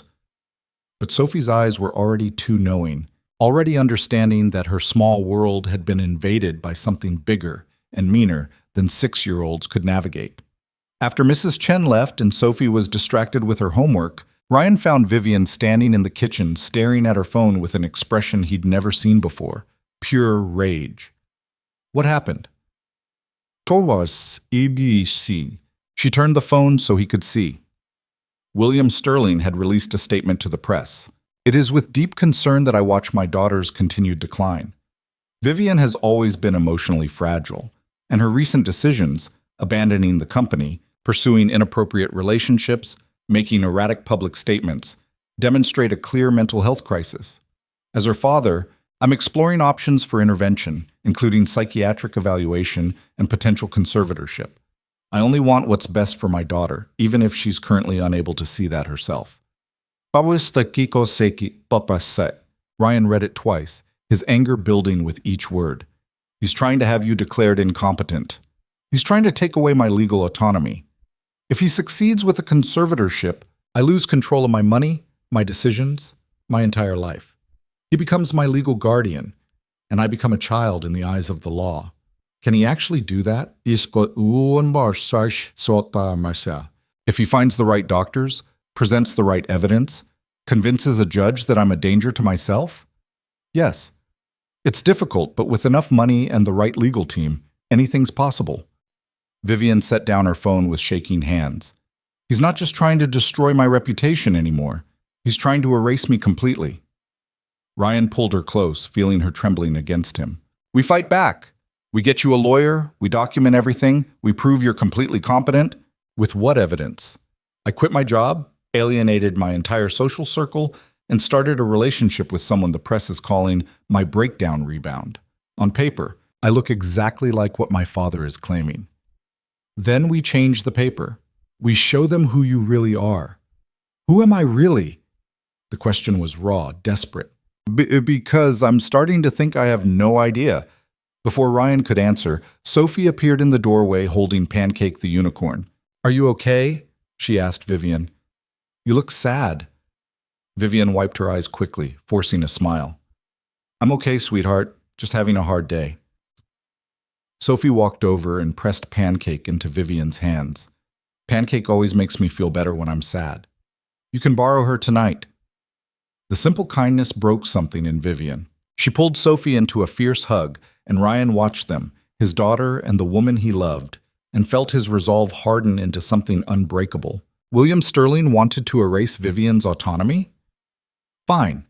They'd show him exactly who he was dealing with.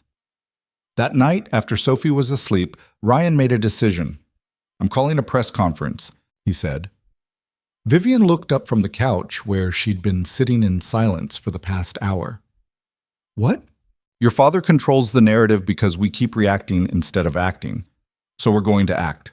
Tomorrow morning, we hold a press conference. We tell our story, the real one. Not the sanitized corporate version or the tabloid scandal. The truth. Ryan, that's insane. The media will tear us apart. What? Yeah, they're already tearing us apart.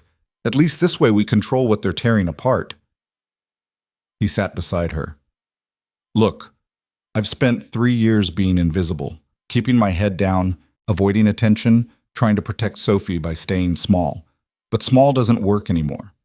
Your father is betting that we'll be too scared to fight back publicly. Let's prove him wrong. What would we even say? The truth. That you are not having a breakdown, you're having a breakthrough. That you spent 30 years trying to earn approval from someone who was never going to give it, and you finally chose yourself instead. That I'm not some opportunist. I'm a single father who fell in love with an incredible woman who happened to be a billionaire.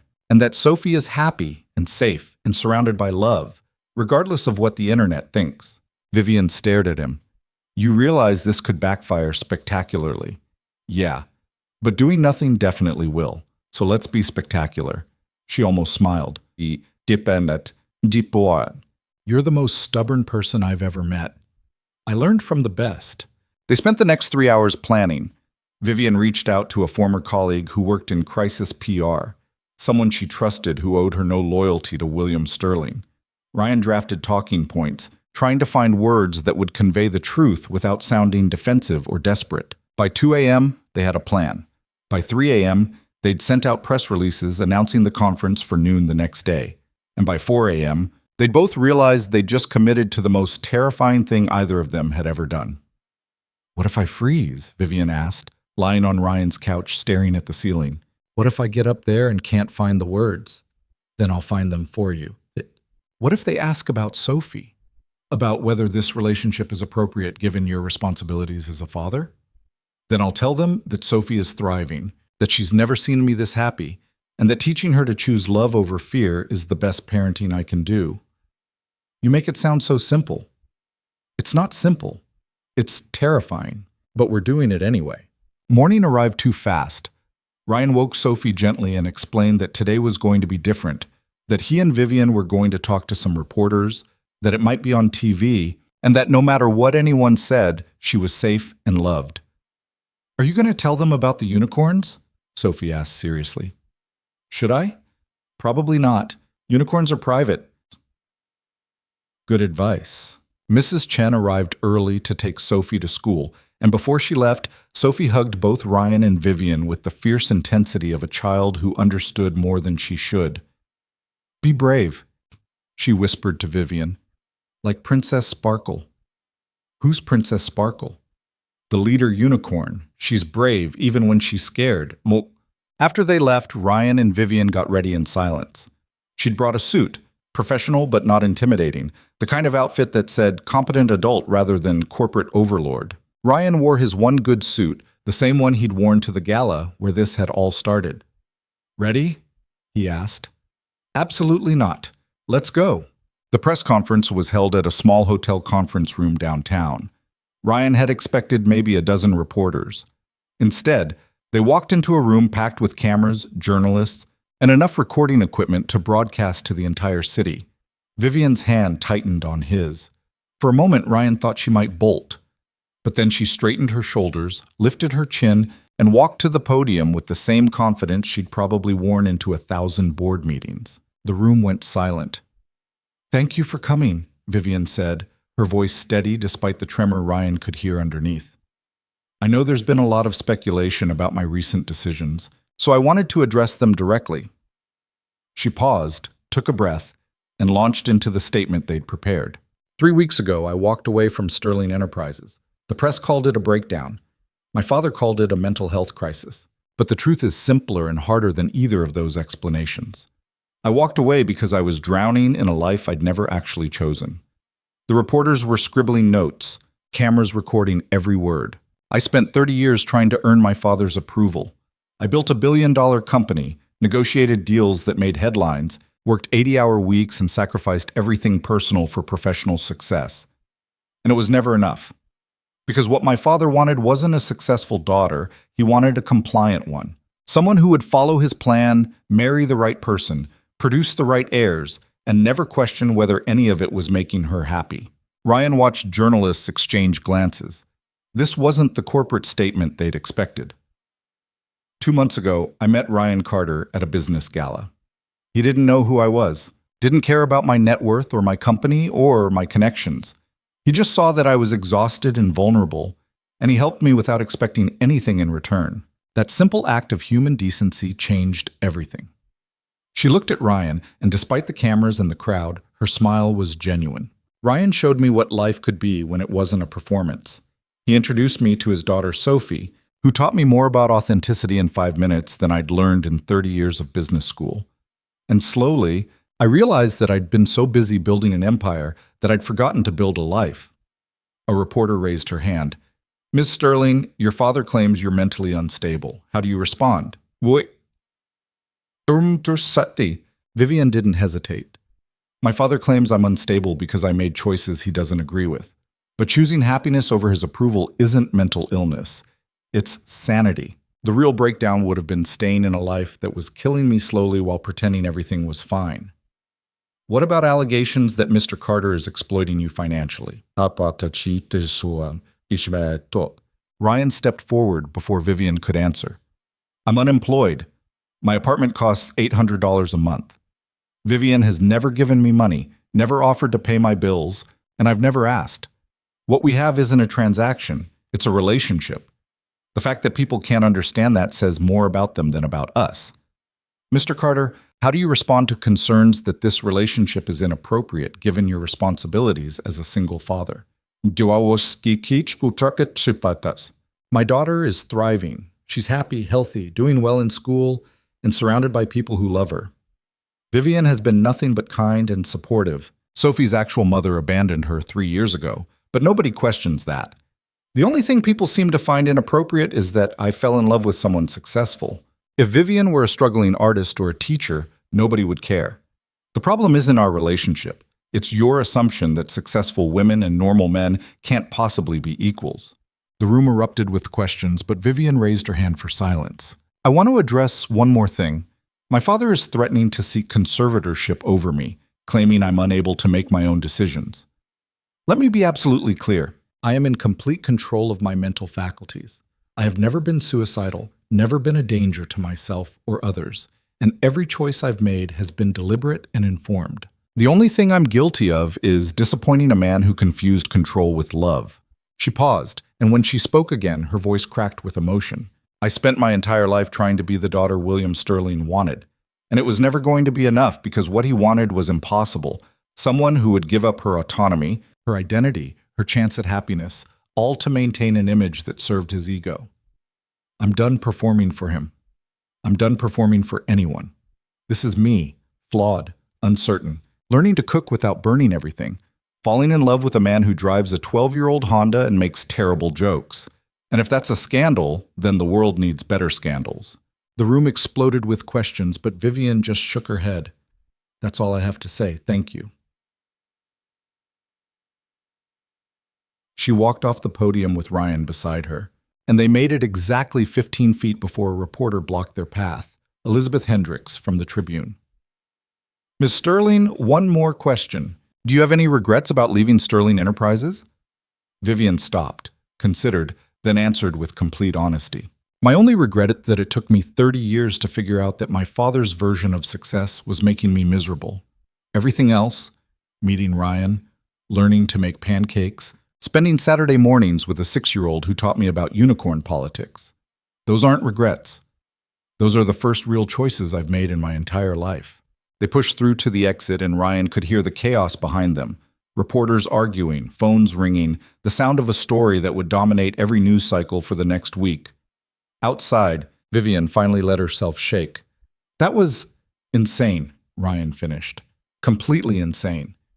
Did I really just publicly declare war on my father in front of 50 journalists? You really did. I think I'm going to be sick. Ryan pulled her into an alley away from the cameras and let her lean against the brick wall while she caught her breath. Her hands were trembling, her face pale, but her eyes were clearer than he'd seen them in weeks. You were incredible in there, he said. I was terrified. You were both. That's what made it incredible. Vivian's phone started buzzing. Calls, texts, notifications flooding in faster than she could read them. She glanced at the screen, then turned it off completely. Whatever happens next, I don't want to know about it for at least an hour. What do you want to do?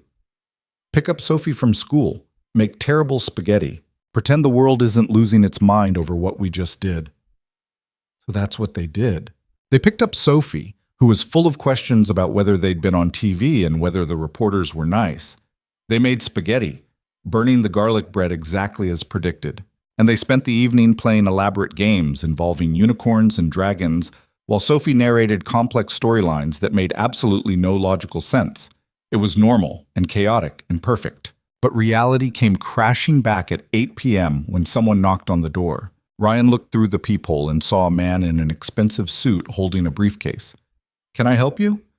Mr. Carter, my name is David Chen. I'm an attorney representing William Sterling.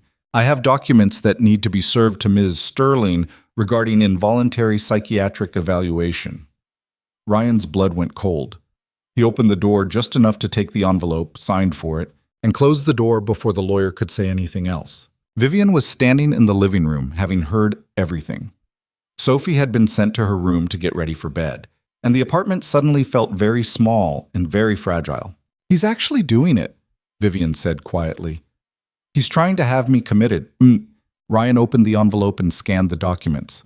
Legal jargon filled the pages, but the intent was clear. William Sterling was petitioning for an emergency psychiatric hold based on Vivian's erratic behavior, impulsive decisions, and statements indicating disconnection from reality. This is garbage. No judge will approve this. You don't know my father's connections. He's probably already found a doctor willing to testify that my behavior meets the criteria. And after today's press conference, after I publicly declared that I'd rather make pancakes than run a billion-dollar company, it's not going to be hard to paint me as delusional. Ryan set down the papers. Then we fight. We get you a lawyer, we get your own psychiatric evaluation. We prove this is harassment. Ryan, that takes time. If he gets an emergency order, I could be held for 72 hours while they evaluate me. And if they decide I'm a threat to myself, they can extend it. I could lose weeks, months, fighting this from inside a psychiatric facility while my father seizes control of my assets. The reality hit Ryan like a physical blow. This wasn't just legal maneuvering, it was imprisonment dressed up as concern. What do we do? Vivian paced the small living room, her mind clearly working through scenarios. When she finally spoke, her voice was steady but resigned. I disappear. What? If they can't find me, they can't serve me with the evaluation order. I leave Chicago tonight, go somewhere my father can't track me, and buy us time to build a legal defense. Vivian, running makes you look guilty. Staying makes me imprisoned. At least if I run, I'm making the choice myself. Ryan thought about Sophie in the next room, about the fragile stability they'd built, about everything that could go wrong with this plan. Where would you go? I have a friend, someone my father doesn't know about. She has a cabin in Michigan, completely off the grid. No paper trail, no digital footprint. I could stay there for a few weeks while my lawyer fights the petition. And what happens to us? The question hung in the air between them. Vivian's eyes filled with tears. I don't know, but Ryan, if I get committed, if my father succeeds with this, then there is no us. He'll make sure I never see you again. At least this way there's a chance. Sophie appeared in the doorway in her pajamas, Pancake the unicorn tucked under one arm. Why is everyone sad? Ryan and Vivian looked at each other, and Ryan saw his own heartbreak reflected in her face. Come here, sweetheart, Vivian said, pulling Sophie onto the couch. I need to tell you something. I have to go away for a little while. Sophie's face crumpled. No, you just got here. You can't leave. I don't want to. But sometimes grown-ups have to do hard things to keep the people they love safe. Is it because of the reporters? Because of the mean things people are saying? Sort of. But I promise, I will come back. As soon as I can, I will come back to you and your dad. That's what Mommy said. Sophie's voice was small and broken. She said she needed a break and she'd come back, but she never did. Vivian pulled Sophie close, crying openly now. I am not your mommy, and I am keeping my promise. Do you know why? Why? Because you taught me about unicorns, and unicorns always keep their promises. Sophie pulled back, studying Vivian's face with that too-knowing gaze. Princess Sparkle's rule? Exactly. Princess Sparkle's rule. Sophie was quiet for a long moment, processing. Then she held out Pancake the unicorn. You have to take her, so you remember to come back. Vivian took the stuffed animal with shaking hands. I can't take Pancake. She's your favorite. That's why you have to take her. So I know you're serious about coming back. Because nobody forgets Pancake. Ryan watched this exchange and felt his heart shatter. Sophie was 6 years old and already making peace with abandonment, already calculating the mathematics of promises and probability. After Sophie finally went to bed, after 3 extra stories and 17 reassurances that Vivian wasn't disappearing forever, Ryan helped Vivian pack a small bag. This is insane, he said for the 10th time. I know. Your father wins if you run. Well, he wins bigger if I stay and get locked in a psychiatric facility for 3 months while he convinces everyone I'm incompetent. What am I supposed to tell Sophie when she wakes up and you're gone? Vivian zipped the bag and turned to face him. Tell her the truth. That I love her, that I love you, and that I'm fighting to come back. That's all we have. The truth, and the promise that we're not giving up. I hate this. Me too. She kissed him, desperate and sad. But Ryan, listen to me. My lawyer will contact you tomorrow. She'll need a statement from you, character witnesses, anything that proves I'm competent and that this relationship is real and healthy. Can you do that? Of course. And if this goes badly, if my father wins and I lose, don't. If he wins, you need to protect Sophie. Don't let her get dragged into this. Don't let the press make her a story. Promise me. I promise. But you're coming back. You're fighting and you're winning and you're coming back. Vivian's smile was tremulous and uncertain. I want to believe that. Then believe it. Because I'm not letting you go that easily. They kissed again, and Ryan tried to memorize everything. The way she fit against him, the sound of her breathing, the feeling of holding someone he loved who was about to walk out the door with no guarantee of return. A car honked outside. Vivian's ride to Michigan, arranged through encrypted messages and burner phones like they were in some kind of spy thriller. I have to go. I know. She picked up her bag and Pancake the unicorn, and Ryan walked her to the door. In the hallway, she turned back one more time. The first time we met, you saved me from Marcus Hendricks without knowing anything about me. You just saw someone who needed help and stepped in. That's who you are, Ryan. That's why I love you. And that's why I know you'll take care of Sophie while I'm gone. Come back to us. I will. I promise. And then she was gone, disappearing into the elevator while Ryan stood in the doorway of his small apartment, watching the woman he loved run from a father who couldn't stand to lose control. He went back inside and sat on the couch in the dark, trying to process what had just happened. His phone buzzed, a text from an unknown number. She's safe. On the road. I'll keep you updated. Rachel, Vivian's lawyer. Ryan texted back a thank you and set down his phone. Across the room, Sophie's drawings covered the fridge, stick figures of their family, now including a fourth person with long dark hair and a smile. In one corner, she'd drawn Pancake the unicorn with wings, flying toward something labeled home. Ryan stared at that drawing for a long time and made himself a promise. William Sterling wanted a war? Fine, he'd get one. But this time, he was fighting someone who had nothing left to lose and everything worth protecting. The next morning, Ryan dropped Sophie at school and headed straight to the address Vivian's lawyer had sent, a small office in a building that had seen better decades. Rachel Martinez was 40-something, sharp-eyed, and looked like she'd spent her career fighting battles other lawyers ran from. Mr. Carter, thanks for coming. We have a lot of work to do and not much time.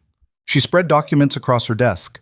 William Sterling's petition, psychiatric evaluations from doctors Ryan had never heard of, statements from concerned family friends painting Vivian as unstable. This is a hit job, Rachel said bluntly. Sterling hired 3 different psychiatrists who've diagnosed Vivian with everything from bipolar disorder to delusional disorder, all based on social media posts and press coverage. None of them have actually examined her, which we'll argue makes their opinions worthless. But judges can be swayed by credentials and money, and Sterling has both. What do we need? Counter evidence? Testimony from people who've actually spent time with Vivian recently. Documentation that her decisions, while unconventional, aren't signs of mental illness. And most importantly, we need to show that her relationship with you is genuine and healthy, not a symptom of a breakdown. How do we do that? Rachel smiled grimly. We put you on the stand and let you tell the truth. But Ryan, you need to understand, William Sterling's lawyers will destroy you. They'll dig into every aspect of your life, every mistake you've ever made, every moment of weakness. They'll question your fitness as a father, your financial stability, your motives. Are you prepared for that? Ryan thought about Vivian driving through the night to hide in a cabin, about Sophie asking if Vivian would come back, about 3 years of surviving Rachel's abandonment and building a life from nothing. Let them try. Over the next week, Ryan became intimately familiar with the legal system's capacity for cruelty. William Sterling's lawyers filed motions, submitted evidence, and painted a picture of Vivian as a woman in crisis who'd been manipulated by an opportunistic single father looking for financial security. They brought up Rachel's abandonment, suggesting Ryan had a pattern of attracting and exploiting vulnerable women. They questioned his parenting, pointing to Sophie's questions about her mother as evidence of emotional instability in the household. They even found the teacher who'd complained about Sophie being a distraction at school and got a statement suggesting the child was suffering from the scandal. Every accusation felt like a knife. But Ryan showed up to every deposition, answered every question, and refused to let them shake his story. Why did you approach Ms. Sterling at the gala? Sterling's lead attorney asked during one particularly brutal session because she looked like she needed help.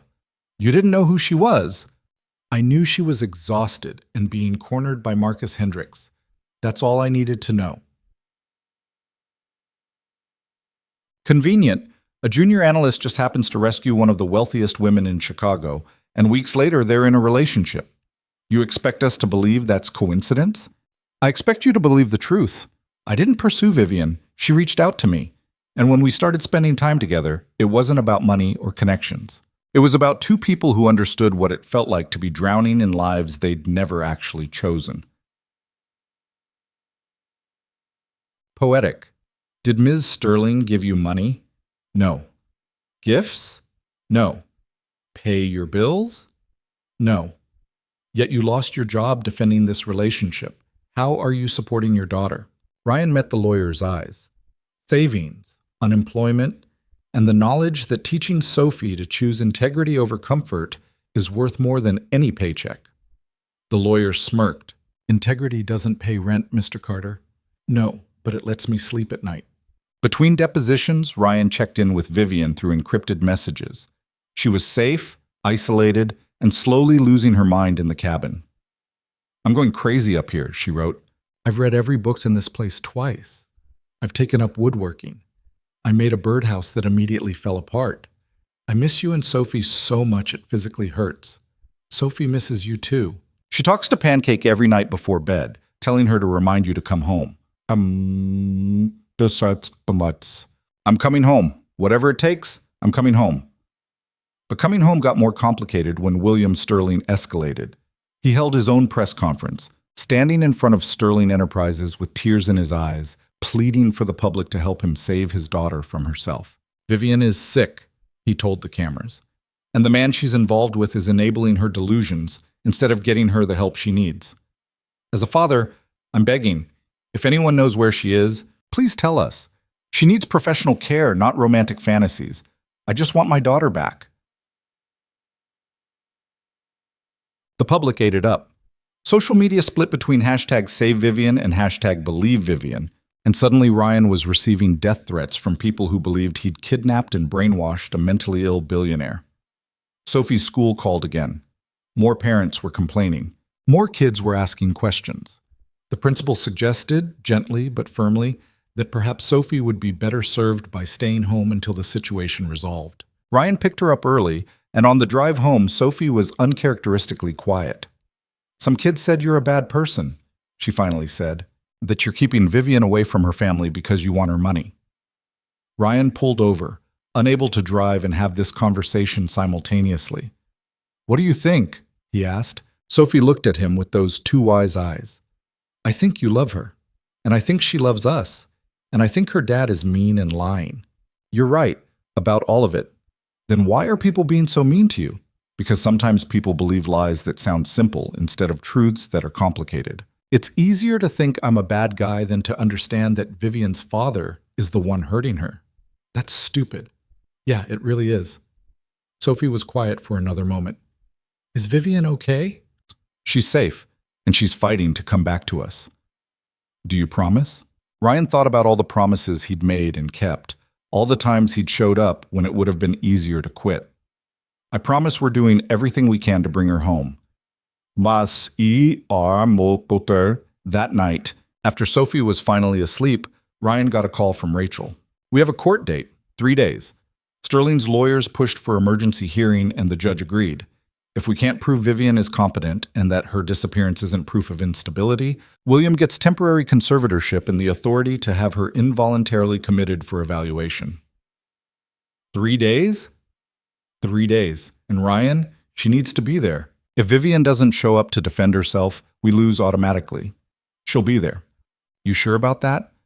Because right now, her disappearing act is the strongest evidence Sterling has that she's unstable. She'll be there, Ryan repeated. I'll make sure of it. After hanging up, Ryan sent Vivian an encrypted message. Court date in 3 days, you need to come back. Her response came immediately.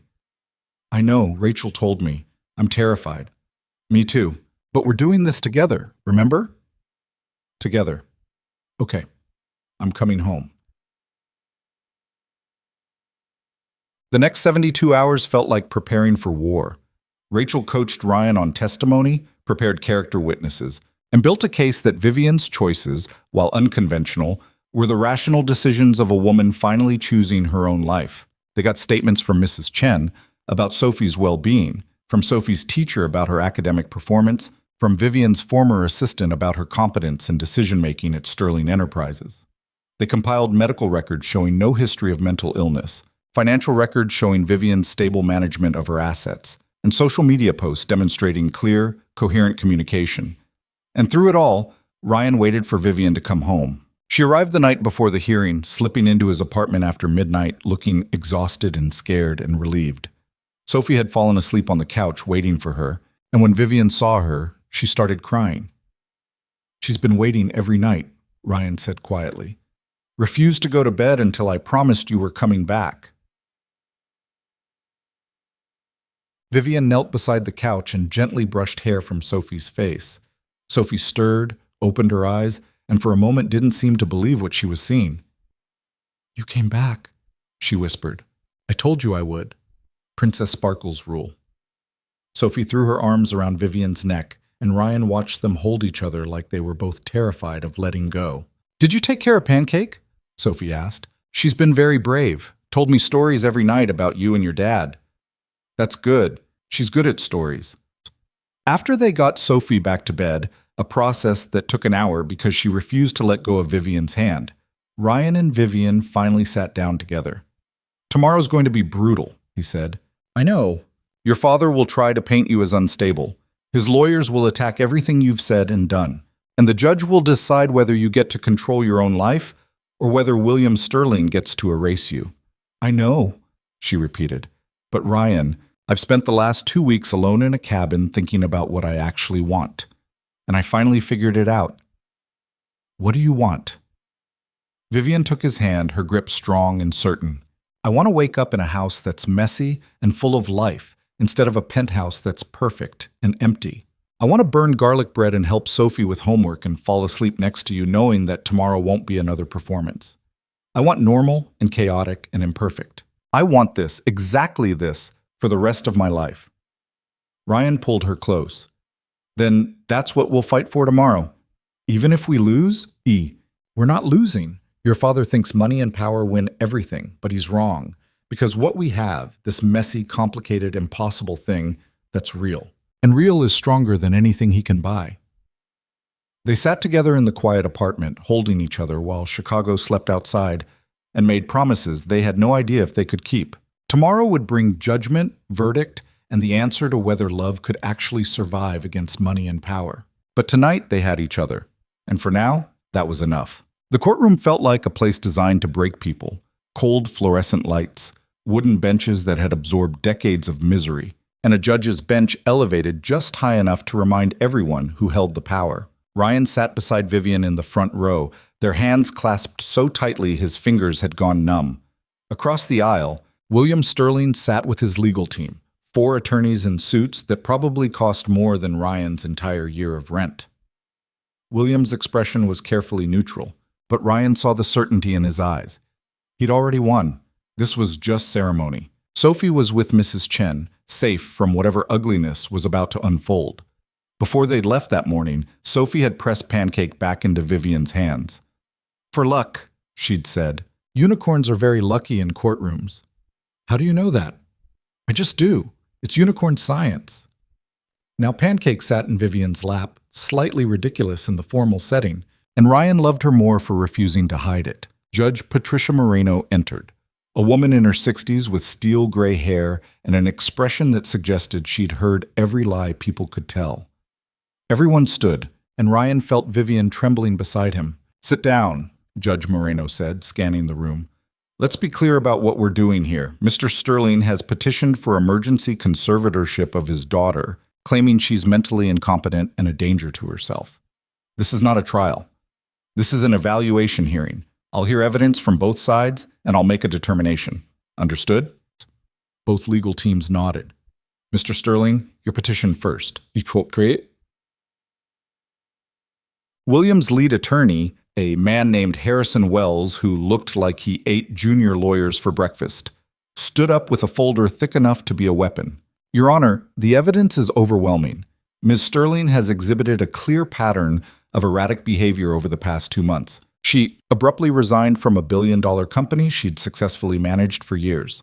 She severed ties with her family and professional network. She entered into a relationship with someone she barely knew, a relationship that cost him his career and exposed his young daughter to media scrutiny. When faced with reasonable concern from her father, she fled the state and went into hiding.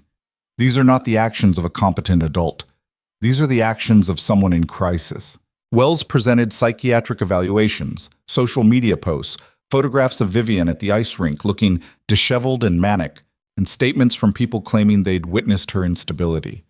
Ryan watched William throughout the presentation. The man never looked at his daughter, not once. This wasn't about concern, it was about control. When Wells finished, Rachel stood up. She looked small compared to Sterling's legal army, but her voice carried steel. "Your Honor, what Mr. Wells calls erratic behavior, I call autonomy. Ms. Sterling made informed choices to leave a toxic work environment and pursue personal happiness. Those choices made her father uncomfortable, so he's weaponizing the legal system to punish her. Every piece of evidence they've presented can be explained by one simple fact. Vivian Sterling finally started living for herself instead of for William Sterling's approval." Betrayal. Rachel called her first witness, Dr. Sarah Chen, a psychiatrist who'd evaluated Vivian the day before. Dr. Chen, you spent 4 hours with Ms. Sterling yesterday. What was your assessment? Dr. Chen consulted her notes. Ms. Sterling is articulate, coherent, and demonstrates excellent insight into her own mental state. She's thoughtful about her decisions and can clearly articulate her reasons for each choice she's made. I found no evidence of delusion, mania, depression, or any other condition that would impair her judgment. What about her decision to leave Sterling Enterprises? Sharat? Leaving a high-stress job that was negatively impacting mental health is actually a sign of good judgment, not poor judgment, Ms. Sterling recognized that professional success wasn't worth personal misery. That's emotional intelligence, not mental illness. Wells cross-examined aggressively. Dr. Chen, you were hired by Ms. Sterling's legal team, correct? I was hired to provide an independent evaluation. Independent? Yet you're being paid by the person you're evaluating. Isn't that a conflict of interest? I'm being paid for my time, not my opinion. My assessment would be the same regardless of who hired me. You spent 4 hours with Ms. Sterling. The psychiatrists who evaluated her for Mr. Sterling are respected professionals with decades of experience. Why should this court value your opinion over theirs? Dr. Chen's smile was razor sharp. Because I actually examined the patient. Those other psychiatrists diagnosed someone they'd never met based on newspaper articles and social media posts. That's not psychiatry. That's gossip dressed up with credentials. The courtroom stirred. Judge Moreno made a note. Next, Rachel called Mrs. Chen to the stand. Mrs. Chen, you've been working for Mr. Carter for 3 years. You've observed his relationship with Ms. Sterling firsthand. What's your assessment? Mrs. Chen sat perfectly straight, her expression serious. I've watched Ryan Carter raise his daughter alone for 3 years. He's devoted, responsible, and puts Sophie first in every decision. When Vivian came into their lives, I was worried. Sophie had already been abandoned once. I didn't want to watch it happen again. And Vivian Sterling is not Rachel Carter. She shows up. She keeps promises. She sits on the floor playing unicorns when she could be anywhere else. That's not manipulation. That's love. And Sophie is happier now than she's been since her mother left. If that's mental illness, then the world needs more of it. Wells tried to shake her testimony, but Mrs. Chen was immovable. She'd spent decades raising children and had no patience for lawyers who thought credentials outweighed observation. Finally, Rachel called Vivian to the stand. Ryan watched her walk to the witness box, carrying Pancake the unicorn, and felt his heart hammering against his ribs. Everything came down to this: whether Vivian could convince a judge that choosing happiness over empire wasn't insanity. Miss Sterling, Rachel began gently, tell the court why you left Sterling Enterprises. Vivian took a breath. When she spoke, her voice was steady. I was drowning. I spent 30 years trying to earn my father's approval by building the company exactly how he wanted. But it was never enough. Every success was followed by new expectations. Every achievement was evidence that I could do more. I stopped sleeping, stopped eating properly, started having panic attacks in board meetings that I hid because showing weakness would disappoint him even more. When did you realize you needed to leave? Did you realize The night I met Ryan. I was at a gala, exhausted and drunk, and a predatory investor was cornering me. Everyone there, everyone in my life, saw me as a business opportunity. But Ryan saw a human being who needed help, and that simple act of decency made me realize how starved I was for genuine human connection. What happened next? Ryan and I became friends. He introduced me to his daughter. They showed me what life looked like when it wasn't a constant performance. And I realized I'd been so busy building an empire that I'd forgotten to build a life. So I made a choice. I chose the life. Rachel smiled. Why did you go into hiding when your father filed this petition? Because I was terrified. My father is one of the most powerful men in Chicago. He has connections, money, and the ability to make people disappear into psychiatric facilities where they lose all autonomy. Running seemed like the only way to protect myself until I could build a legal defense. Do you regret running? Vivian glanced at Ryan. No, because it gave me time to understand what I was fighting for. I'm not fighting to keep my company or my money or my social status. I'm fighting for the right to choose my own life. That's all I've ever wanted, the right to choose. Wells stood up for cross-examination, and his smile was predatory. Ms. Sterling, you claim you left the company because you were unhappy. But isn't it true you were also romantically involved with Mr. Carter at that time? I was falling in love with him, yes. So this decision wasn't really about your mental health. It was about a man. It was about both. Ryan showed me what happiness looked like. That doesn't make my decision less valid. It makes it more informed. You abandoned a billion-dollar company for a relationship that started less than 2 months ago. That seems impulsive. I didn't abandon it. I stepped away from operational control while retaining my board seat and shares. That's a carefully considered transition, not abandonment. You fled the state when your father expressed concern. My father tried to have me imprisoned in a psychiatric facility against my will. I protected myself. That's survival, not mental illness. Wells pressed harder. Ms. Sterling, do you acknowledge that your relationship with Mr. Carter has hurt people? That his daughter has been bullied at school? That he lost his job? Yes, and I hate that, but Ryan made his own choice to stand by me, just like I chose him. We're adults making informed decisions together. Adults who've known each other less than 60 days. Yes, and in that time, I've learned more about myself and what I want from life than I did in 30 years of following my father's plan. Time doesn't determine value. Honesty does. Wells tried several more angles, but Vivian held firm. She acknowledged mistakes, admitted uncertainty, but never wavered on the central truth. She was competent, informed, and choosing her own path. Finally, Rachel called Ryan to the stand. He'd been dreading this moment, knowing that Sterling's lawyers would try to destroy him. But as he sat in the witness box, looking at Vivian beside her attorney, at the judge who would decide their future, Ryan felt something unexpected. Calm. "Mr. Carter," Rachel said, "tell the court how you met Ms. Sterling." Ryan told the story simply: the gala, Hendricks cornering her, his decision to intervene.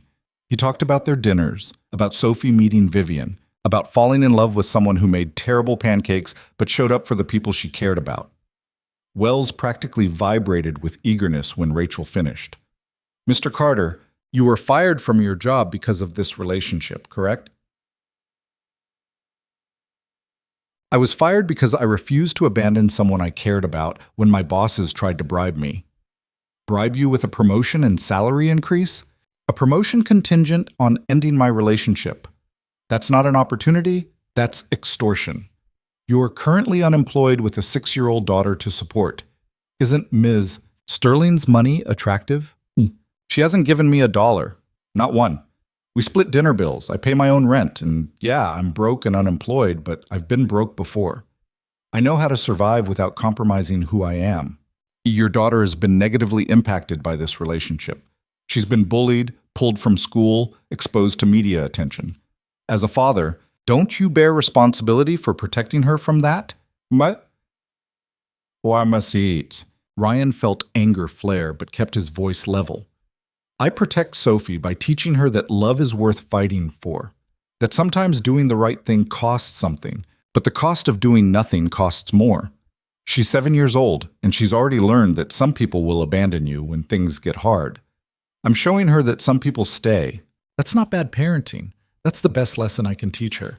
Even if staying means she suffers." "She's not suffering. She's learning that the world is complicated and that her father will always choose integrity over convenience. When she's older, she'll understand that." Wells paced. "Mr. Carter, isn't it possible that you've confused genuine connection with Vivian Sterling's need for validation? That you're enabling her avoidance of real mental health treatment?" "No." "How can you be certain?" "Because I've lived with someone who is actually mentally ill. My ex-wife struggled with depression for years before she left. I know what mental illness looks like. And I know what it looks like when someone finally stops performing and starts living. Vivian isn't sick. She's healing. There's a difference." Judge Moreno held up her hand. "I think I've heard enough. Both sides have made their cases. I'm going to take a 30-minute recess and review the evidence." The courtroom emptied for the break, and Ryan found Vivian standing on the courthouse steps, shaking. "I think I'm going to throw up," she said. "You were incredible in there." I was terrified in there. Both. You were both. They sat on the cold stone steps, and Vivian leaned against Ryan's shoulder. "What happens if we lose?" she asked quietly. "We don't lose. But if we do, then we fight. We appeal. We make so much noise that every judge in Illinois knows William Sterling tried to imprison his daughter for choosing her own happiness. We don't give up. Ryan, if he gets conservatorship, he controls everything. My money, my decisions, where I live, who I see. He could forbid me from contacting you or Sophie.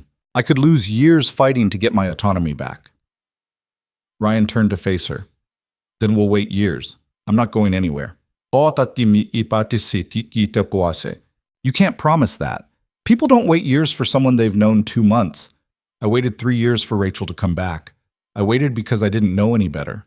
This time, I'm waiting because I do. Because what we have is real, and real is worth waiting for."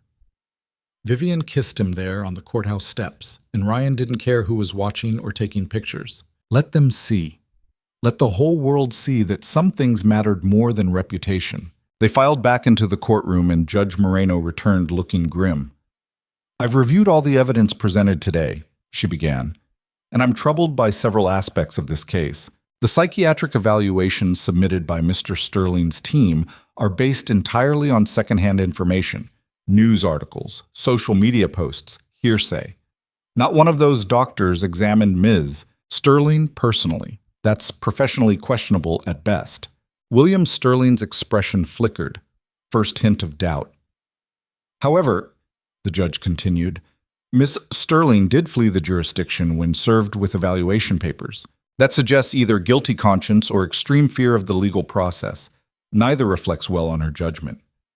Vivian's hand tightened on Ryan's. That said, I've also reviewed Dr. Chen's evaluation, which was conducted properly. I've heard testimony from witnesses who've observed Ms. Sterling's recent behavior firsthand, and I've listened to Ms. Sterling herself articulate clear, rational reasons for every choice she's made.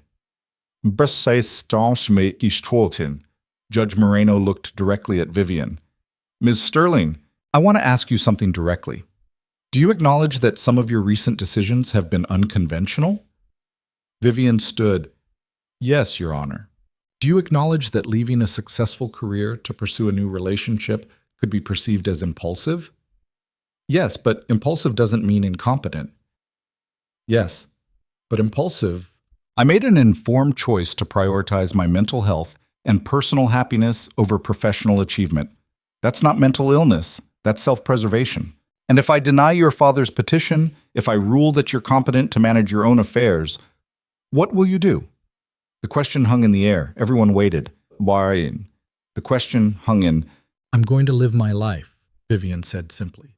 "Not the life my father designed or the life society expects. My life. I'm going to spend time with people I love. I'm going to figure out what makes me happy beyond money and power. And I'm going to make mistakes because that's what humans do.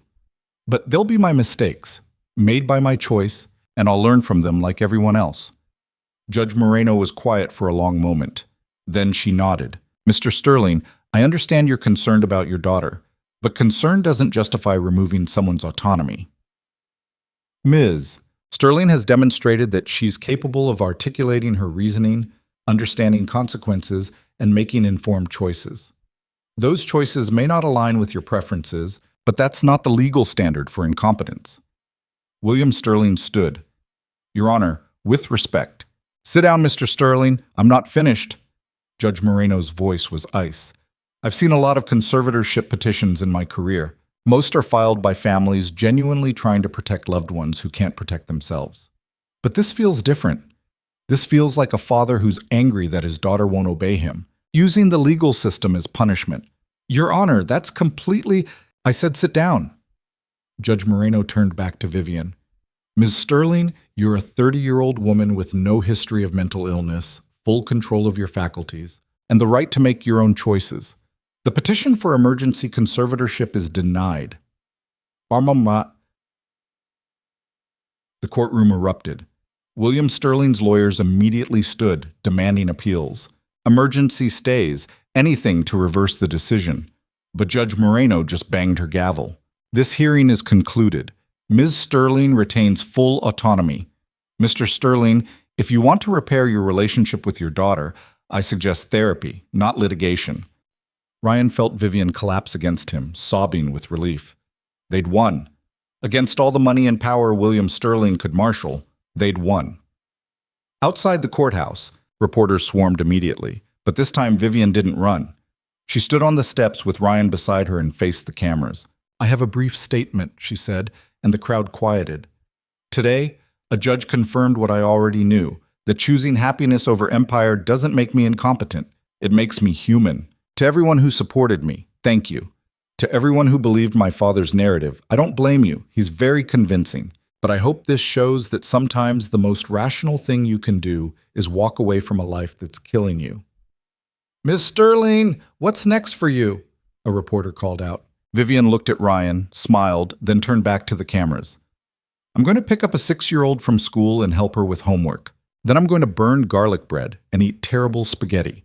And tomorrow, I'm going to wake up and do it again because that's what happiness looks like for me. What about Sterling Enterprises? What about it? I have a board seat. I'll exercise my voting rights. But I'm done dedicating my life to a company that never made me happy. There are better ways to spend the time I have. And your relationship with Ryan Carter? Is none of your business, but since you'll write about it anyway, yes, we're together. Yes, we're happy. And no, I don't regret choosing him over my father's approval. Next question. The press conference continued for another 10 minutes, but Ryan stopped listening. He watched Vivian handle the reporters with confidence and grace and realized she'd fundamentally changed, not broken, transformed. The woman who'd been falling apart at that gala 3 months ago was gone. In her place stood someone who knew exactly who she was and what she wanted. They picked up Sophie from Mrs. Chen's apartment, and the moment Sophie saw them, she knew. You won. We won, Vivian corrected, pulling her into a hug. All of us. Does that mean you're staying forever? Vivian looked at Ryan over Sophie's head, and Ryan saw the question behind the question. They'd fought for Vivian's autonomy, but they hadn't discussed what came next. Let's go home and talk about it, Ryan said. Home was his tiny apartment, and when they walked in, it felt even smaller with 3 people and all their complicated emotions. Sophie immediately started showing Vivian drawings she'd made while they were in court. Elaborate scenes of unicorns defeating dragons that looked suspiciously like men in business suits. After Sophie finally went to bed, Ryan and Vivian sat on the couch in the space they'd carved out of chaos. We never talked about what happens now, Ryan said. I know. I mean, we fought to prove we're real and that this relationship is genuine, but we've known each other less than 3 months. We haven't talked about logistics or future or any of the practical things. Vivian turned to face him. Do you want to know what I figured out in that cabin? What? That I don't need a perfect plan. I spent 30 years executing perfect plans that made me miserable. So instead, I'm going to try something radical. I'm going to see what happens when I just live. What does that mean practically? It means I'm selling my penthouse. It's beautiful and empty, and I hate it. I'm going to find an actual home, something with a yard and too many rooms and space for Sophie's unicorn collection to expand. Something we could all fit in, if that's something you want. Ryan's heart stuttered. Vivian, I'm not asking you to move in tomorrow. I'm not asking Sophie to call me mom. I'm just saying, I want to build a life that has space for both of you in it. However that looks. Whatever timeline makes sense. I'm done with grand gestures and dramatic declarations. I just want normal, messy, complicated normal with you. Ryan thought about his small apartment, about the life he'd built from necessity, about the careful walls he'd constructed to protect Sophie from disappointment. I'm terrified of screwing this up, he admitted, of letting Sophie get too attached and then losing you anyway, of teaching her that love works out when maybe it doesn't. What if it does work out? I've never seen that happen. Rachel left. My parents divorced. Mrs. Chen's husband died. Every love story I know ends badly. Vivian took his hand. Then let's write a different story. Not perfect. We're both too damaged for perfect. But real, honest. Two people who keep choosing each other even when it's hard. You make it sound simple. It's not. But Ryan, I spent 30 years making complicated choices that destroyed me. Maybe simple is exactly what I need. But they sat in comfortable silence, and Ryan let himself imagine it. A house with a yard. Sophie running through rooms that echoed with laughter. Vivian burning garlic bread in a kitchen that smelled like home instead of performance. It was terrifying and wonderful in equal measure. Okay, he said, finally. Okay? Oh. Okay, let's try. Let's build something together and see what happens. But Vivian, if this doesn't work, if 6 months from now we realize we made a mistake, we have to be honest about it. Sophie can't survive another abandonment. Then we don't abandon her. If you and I don't work out romantically, we figure out how to still be in her life. Because you're right, she's already attached, and I'm not walking away from her regardless of what happens between us. Ryan pulled her close. You really thought about this in that cabin. I had a lot of time and no internet. Thinking was basically my only option. The next few months unfolded in ways Ryan had never imagined. Vivian sold her penthouse and bought a house in Lincoln Park, old, quirky, with a backyard big enough for Sophie's imagination to run wild. She didn't ask Ryan to move in, but they spent most nights there anyway. And slowly his apartment became storage while Vivian's house became home. Ryan found a new job at a smaller firm that actually cared about ethics over billable hours. It paid less than Patterson and Klein, but he could sleep at night, and that was worth more than money. Vivian started a foundation focused on mental health support for executives and high achievers, people who'd spent their lives chasing success and forgotten to chase happiness. She gave talks, wrote articles, and became an advocate for the radical idea that professional achievement wasn't worth personal destruction. And William Sterling? He never apologized, never reached out. But 6 months after the hearing, Vivian received a letter. She read it twice, then handed it to Ryan. Your mother would be proud of who you've become. I'm not capable of saying that myself, but it's true nonetheless. You were right to leave. I built an empire and lost a daughter. That was a poor trade. I don't expect forgiveness, and I'm not asking for reconciliation. But I wanted you to know that watching you choose happiness over my approval taught me something I should have learned 40 years ago. Perhaps it's not too late for me to learn it still. Take care of yourself, Vivian, and take care of that little girl and her father. They're lucky to have you. It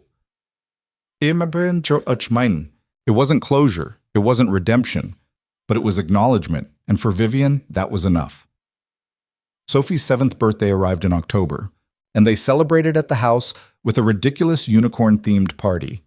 Vivian had learned to bake, adequately, if not well, and the cake was only slightly lopsided. Sophie declared it the best birthday of her life, which meant more than any billion-dollar deal Vivian had ever closed. That night after the guests left and Sophie was finally asleep, Ryan found Vivian in the kitchen cleaning up frosting and glitter. You know what today was? He asked. Sophie's birthday? 6 months since the court hearing, since you won your autonomy back. Vivian set down the dishcloth. Has it really been 6 months? Saw. Yeah, and you know what? We haven't had a single perfect day. We've argued about schedules and disagreed about parenting approaches and stressed about money and work and all the normal things. Is this going somewhere? Ryan smiled. Yeah. I love our imperfect days more than I ever loved the idea of perfect ones. I love that you still burn garlic bread and that Sophie still asks impossible questions and that we're all just figuring this out as we go. You're getting sentimental, shit. I'm getting honest. Vivian Sterling, will you marry me? The question hung in the air between them. Vivian stared at him, frosting still smudged on her cheek, glitter in her hair from Sophie's party. You're serious? Completely. I don't have a ring. We can pick one together. And I'm not asking you to change your name or compromise your independence. I'm just asking if you want to make this official. Make a promise in front of people we love that we're choosing each other, every day, for however long we both shall live. Vivian's eyes filled with tears. Vivian's eyes. That's the worst proposal I've ever heard. You've heard others? No, but I imagine they're usually more romantic. I can try again. Get down on one knee, prepare a speech. Don't you dare. She kissed him, tasting like frosting and happiness. Yes, absolutely yes, but Ryan, I need you to understand something. What? I'm going to mess this up sometimes. I'm going to default to workaholic habits and forget that balance matters. I'm going to have moments where I question everything and wonder if I'm good enough for you and Sophie. I know. And you're going to mess up too. You're going to be overprotective of Sophie and struggle to let me help. You're going to worry about money even when we don't need to. You're going to have days where you wonder if you made the right choice. I know that too. So we're going into this knowing it won't be perfect? We're going into this knowing it'll be real. And real is better than perfect. They stood in the messy kitchen surrounded by birthday party debris, and Ryan realized this was exactly what happiness looked like.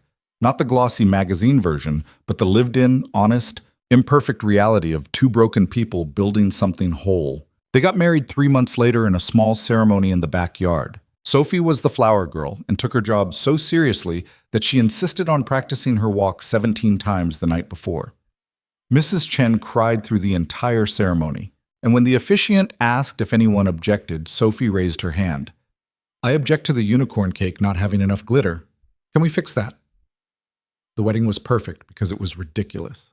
Because it was theirs. A year after the wedding, Vivian got a letter from the Sterling Enterprises board asking if she'd consider returning as a consultant on corporate culture and executive wellness. She read the letter, laughed, and wrote back a single sentence. I'm busy building something more valuable than an empire. But thank you for asking. She showed Ryan the response before sending it. No regrets? He asked. About turning them down? None. About leaving in the first place? Never. D8. What are you building that's more valuable than an empire? Vivian looked out the kitchen window where Sophie was in the yard teaching neighborhood kids an elaborate game involving unicorns, dragons, and social justice. A life. A real one. With people I love and work that matters, and Sunday mornings where the biggest decision is whether to make pancakes or waffles. That's more valuable than any company I could run. Even though the pancakes are still usually burnt, especially because they're burnt. Perfect pancakes would ruin everything. Ryan pulled her close, and they stood together watching Sophie orchestrate her game with the same intensity Vivian had once brought to board meetings. You know what I realized? Ryan said. What? No? I spent 3 years after Rachel left thinking I'd failed at building a family. That something was wrong with me because I couldn't make it work. But I was building with the wrong foundation. With Rachel, it was all about appearances and expectations. With you, it's about showing up. And showing up works. That's very philosophical for 10 a.m. on a Saturday. Now, Sophie's been asking big questions. It's contagious. They spent the rest of the morning exactly how they'd spent hundreds of mornings before. Messy, chaotic, full of laughter and minor disasters, and the kind of ordinary magic that only happens when people stop performing and start living. And that evening, after Sophie was asleep and the house was finally quiet, Ryan and Vivian sat on their back porch watching the city lights in the distance. Do you ever miss it? Ryan asked. The power, the influence, the feeling of running an empire? Vivian thought about it honestly. Sometimes, usually when I'm struggling with something mundane like insurance paperwork or explaining to Sophie why she can't adopt 17 more unicorns. But then I remember what that power cost, the constant stress, the isolation, the feeling that one mistake would destroy everything. And I realize I don't miss it enough to go back. What do you miss most about your old life? The certainty. In business, you make a plan, execute it, measure results. Success is quantifiable. But this, she gestured at the house, at their life. This is all improvisation. I never know if I'm doing it right. Nobody does. That's the secret of parenting and relationships and life. We're all just making it up as we go. That's terrifying and beautiful because it means there's no wrong way to do it as long as we're honest and we keep showing up. Vivian leaned against his shoulder. I love you, Ryan Carter, for teaching me that showing up matters more than success, for giving me permission to be imperfect, for building a life with me that's messy and real and better than anything I could have planned. I love you too, for choosing us when you could have chosen anything, for being brave enough to walk away from everything you knew, for burning garlic bread and playing unicorns and being exactly who you are. They sat in comfortable silence, and Ryan thought about the journey that had brought them here. From that first night at the gala to this quiet moment on their porch. It hadn't been smooth. It hadn't been easy. But it had been real, and real had been enough. Inside, Sophie called out from her room, "Daddy! Vivian! I forgot to tell Pancake goodnight!" They went inside together, and Vivian sat on Sophie's bed while Ryan leaned against the doorframe. "Pancake's right here," Vivian said, pressing the unicorn into Sophie's arms. "I know, but I have to tell her properly, with the special words." "What special words?" Sophie hugged Pancake tight. "Good night, Pancake. Thank you for being brave when Vivian needed you. Thank you for helping bring our family together. You're the best unicorn in the whole world." Ryan felt his throat close up. Vivian was crying again. "Those are very good special words," Vivian managed. "I know, I invented them." Sophie yawned. "Vivian, are you going to stay forever now?" "Yes, sweetheart. Forever." "Good. Because we need you. Daddy's terrible at braiding hair. We need." After Sophie finally fell asleep, Ryan and Vivian stood in the hallway outside her room. "She said we need you," Ryan whispered. "I heard. Not I need you. We. She made you part of us." Vivian wiped her eyes. "That 7-year-old is wiser than any CEO I've ever met. She learned from the best at—" They went back to their own room, and as Ryan fell asleep beside the woman he loved in the house they'd built together, he thought about the journey that had brought them here, about the gala where it started, about the press conference and the courtroom and all the moments where they could have given up but chose to keep fighting instead. And he realized something that Vivian had understood all along, that the best things in life weren't built from perfect plans or flawless execution. They were built from showing up, from choosing love over fear, from being brave enough to burn the garlic bread and try again tomorrow. 6 months later, on a Sunday morning in Millennium Park, Ryan and Vivian took Sophie ice skating for what must have been the 100th time. They fell down repeatedly, laughed until they couldn't breathe, and ate hot dogs from the same vendor who'd served them the day after the scandal broke. Sophie skated ahead, fearless and happy, while Ryan and Vivian followed at a more cautious pace. "Do you ever think about how different your life would be if you hadn't stepped in that night at the gala?" Vivian asked. "All the time. I'd probably still be at Patterson and Klein, still invisible, still surviving instead of living." "Do you regret any of it? The job loss, the scandal, all the complications?" Ryan watched Sophie execute a wobbly spin that she'd been practicing for weeks. She landed it, pumped her fist in triumph, and waved at them to make sure they'd seen. "Not for a second," he said, "because that scared, invisible junior analyst could never have imagined this. A daughter who's thriving, a wife who challenges him, a life that's messy and imperfect and absolutely worth every hard moment it took to build." Vivian squeezed his hand. The billionaire who was falling apart behind her perfect image couldn't have imagined it either. Couldn't have imagined that happiness would look like burnt pancakes and ice skating on Sunday mornings, and a 6-year-old who teaches unicorn philosophy. "Sophie's going to run for president someday with that unicorn platform. I'd vote for her." They skated in comfortable silence, and Ryan thought about the story they'd tell Sophie when she was older, about how her father rescued a billionaire who didn't need money. She needed someone to see her as human, about how that billionaire rescued him right back, by showing him that survival wasn't the same as living, about how they'd built a family from broken pieces and stubborn hope. It wasn't a fairy tale. Fairy tales were perfect, and their life was beautifully, gloriously imperfect. But it was real, and in the end, real was all that mattered. Sophie skated back to them, cheeks flushed with cold and happiness. "Can we get hot chocolate? The kind with extra marshmallows?" "Absolutely," Vivian said, "but only if we can also get hot dogs for lunch." "Deal."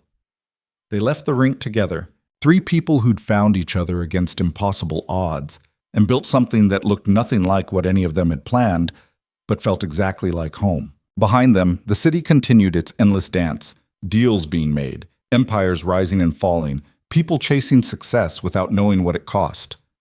But Ryan Carter, Vivian Sterling Carter, and Sophie walked away from all of it, choosing instead the simple magic of Sunday mornings and burnt garlic bread and love that showed up every single day.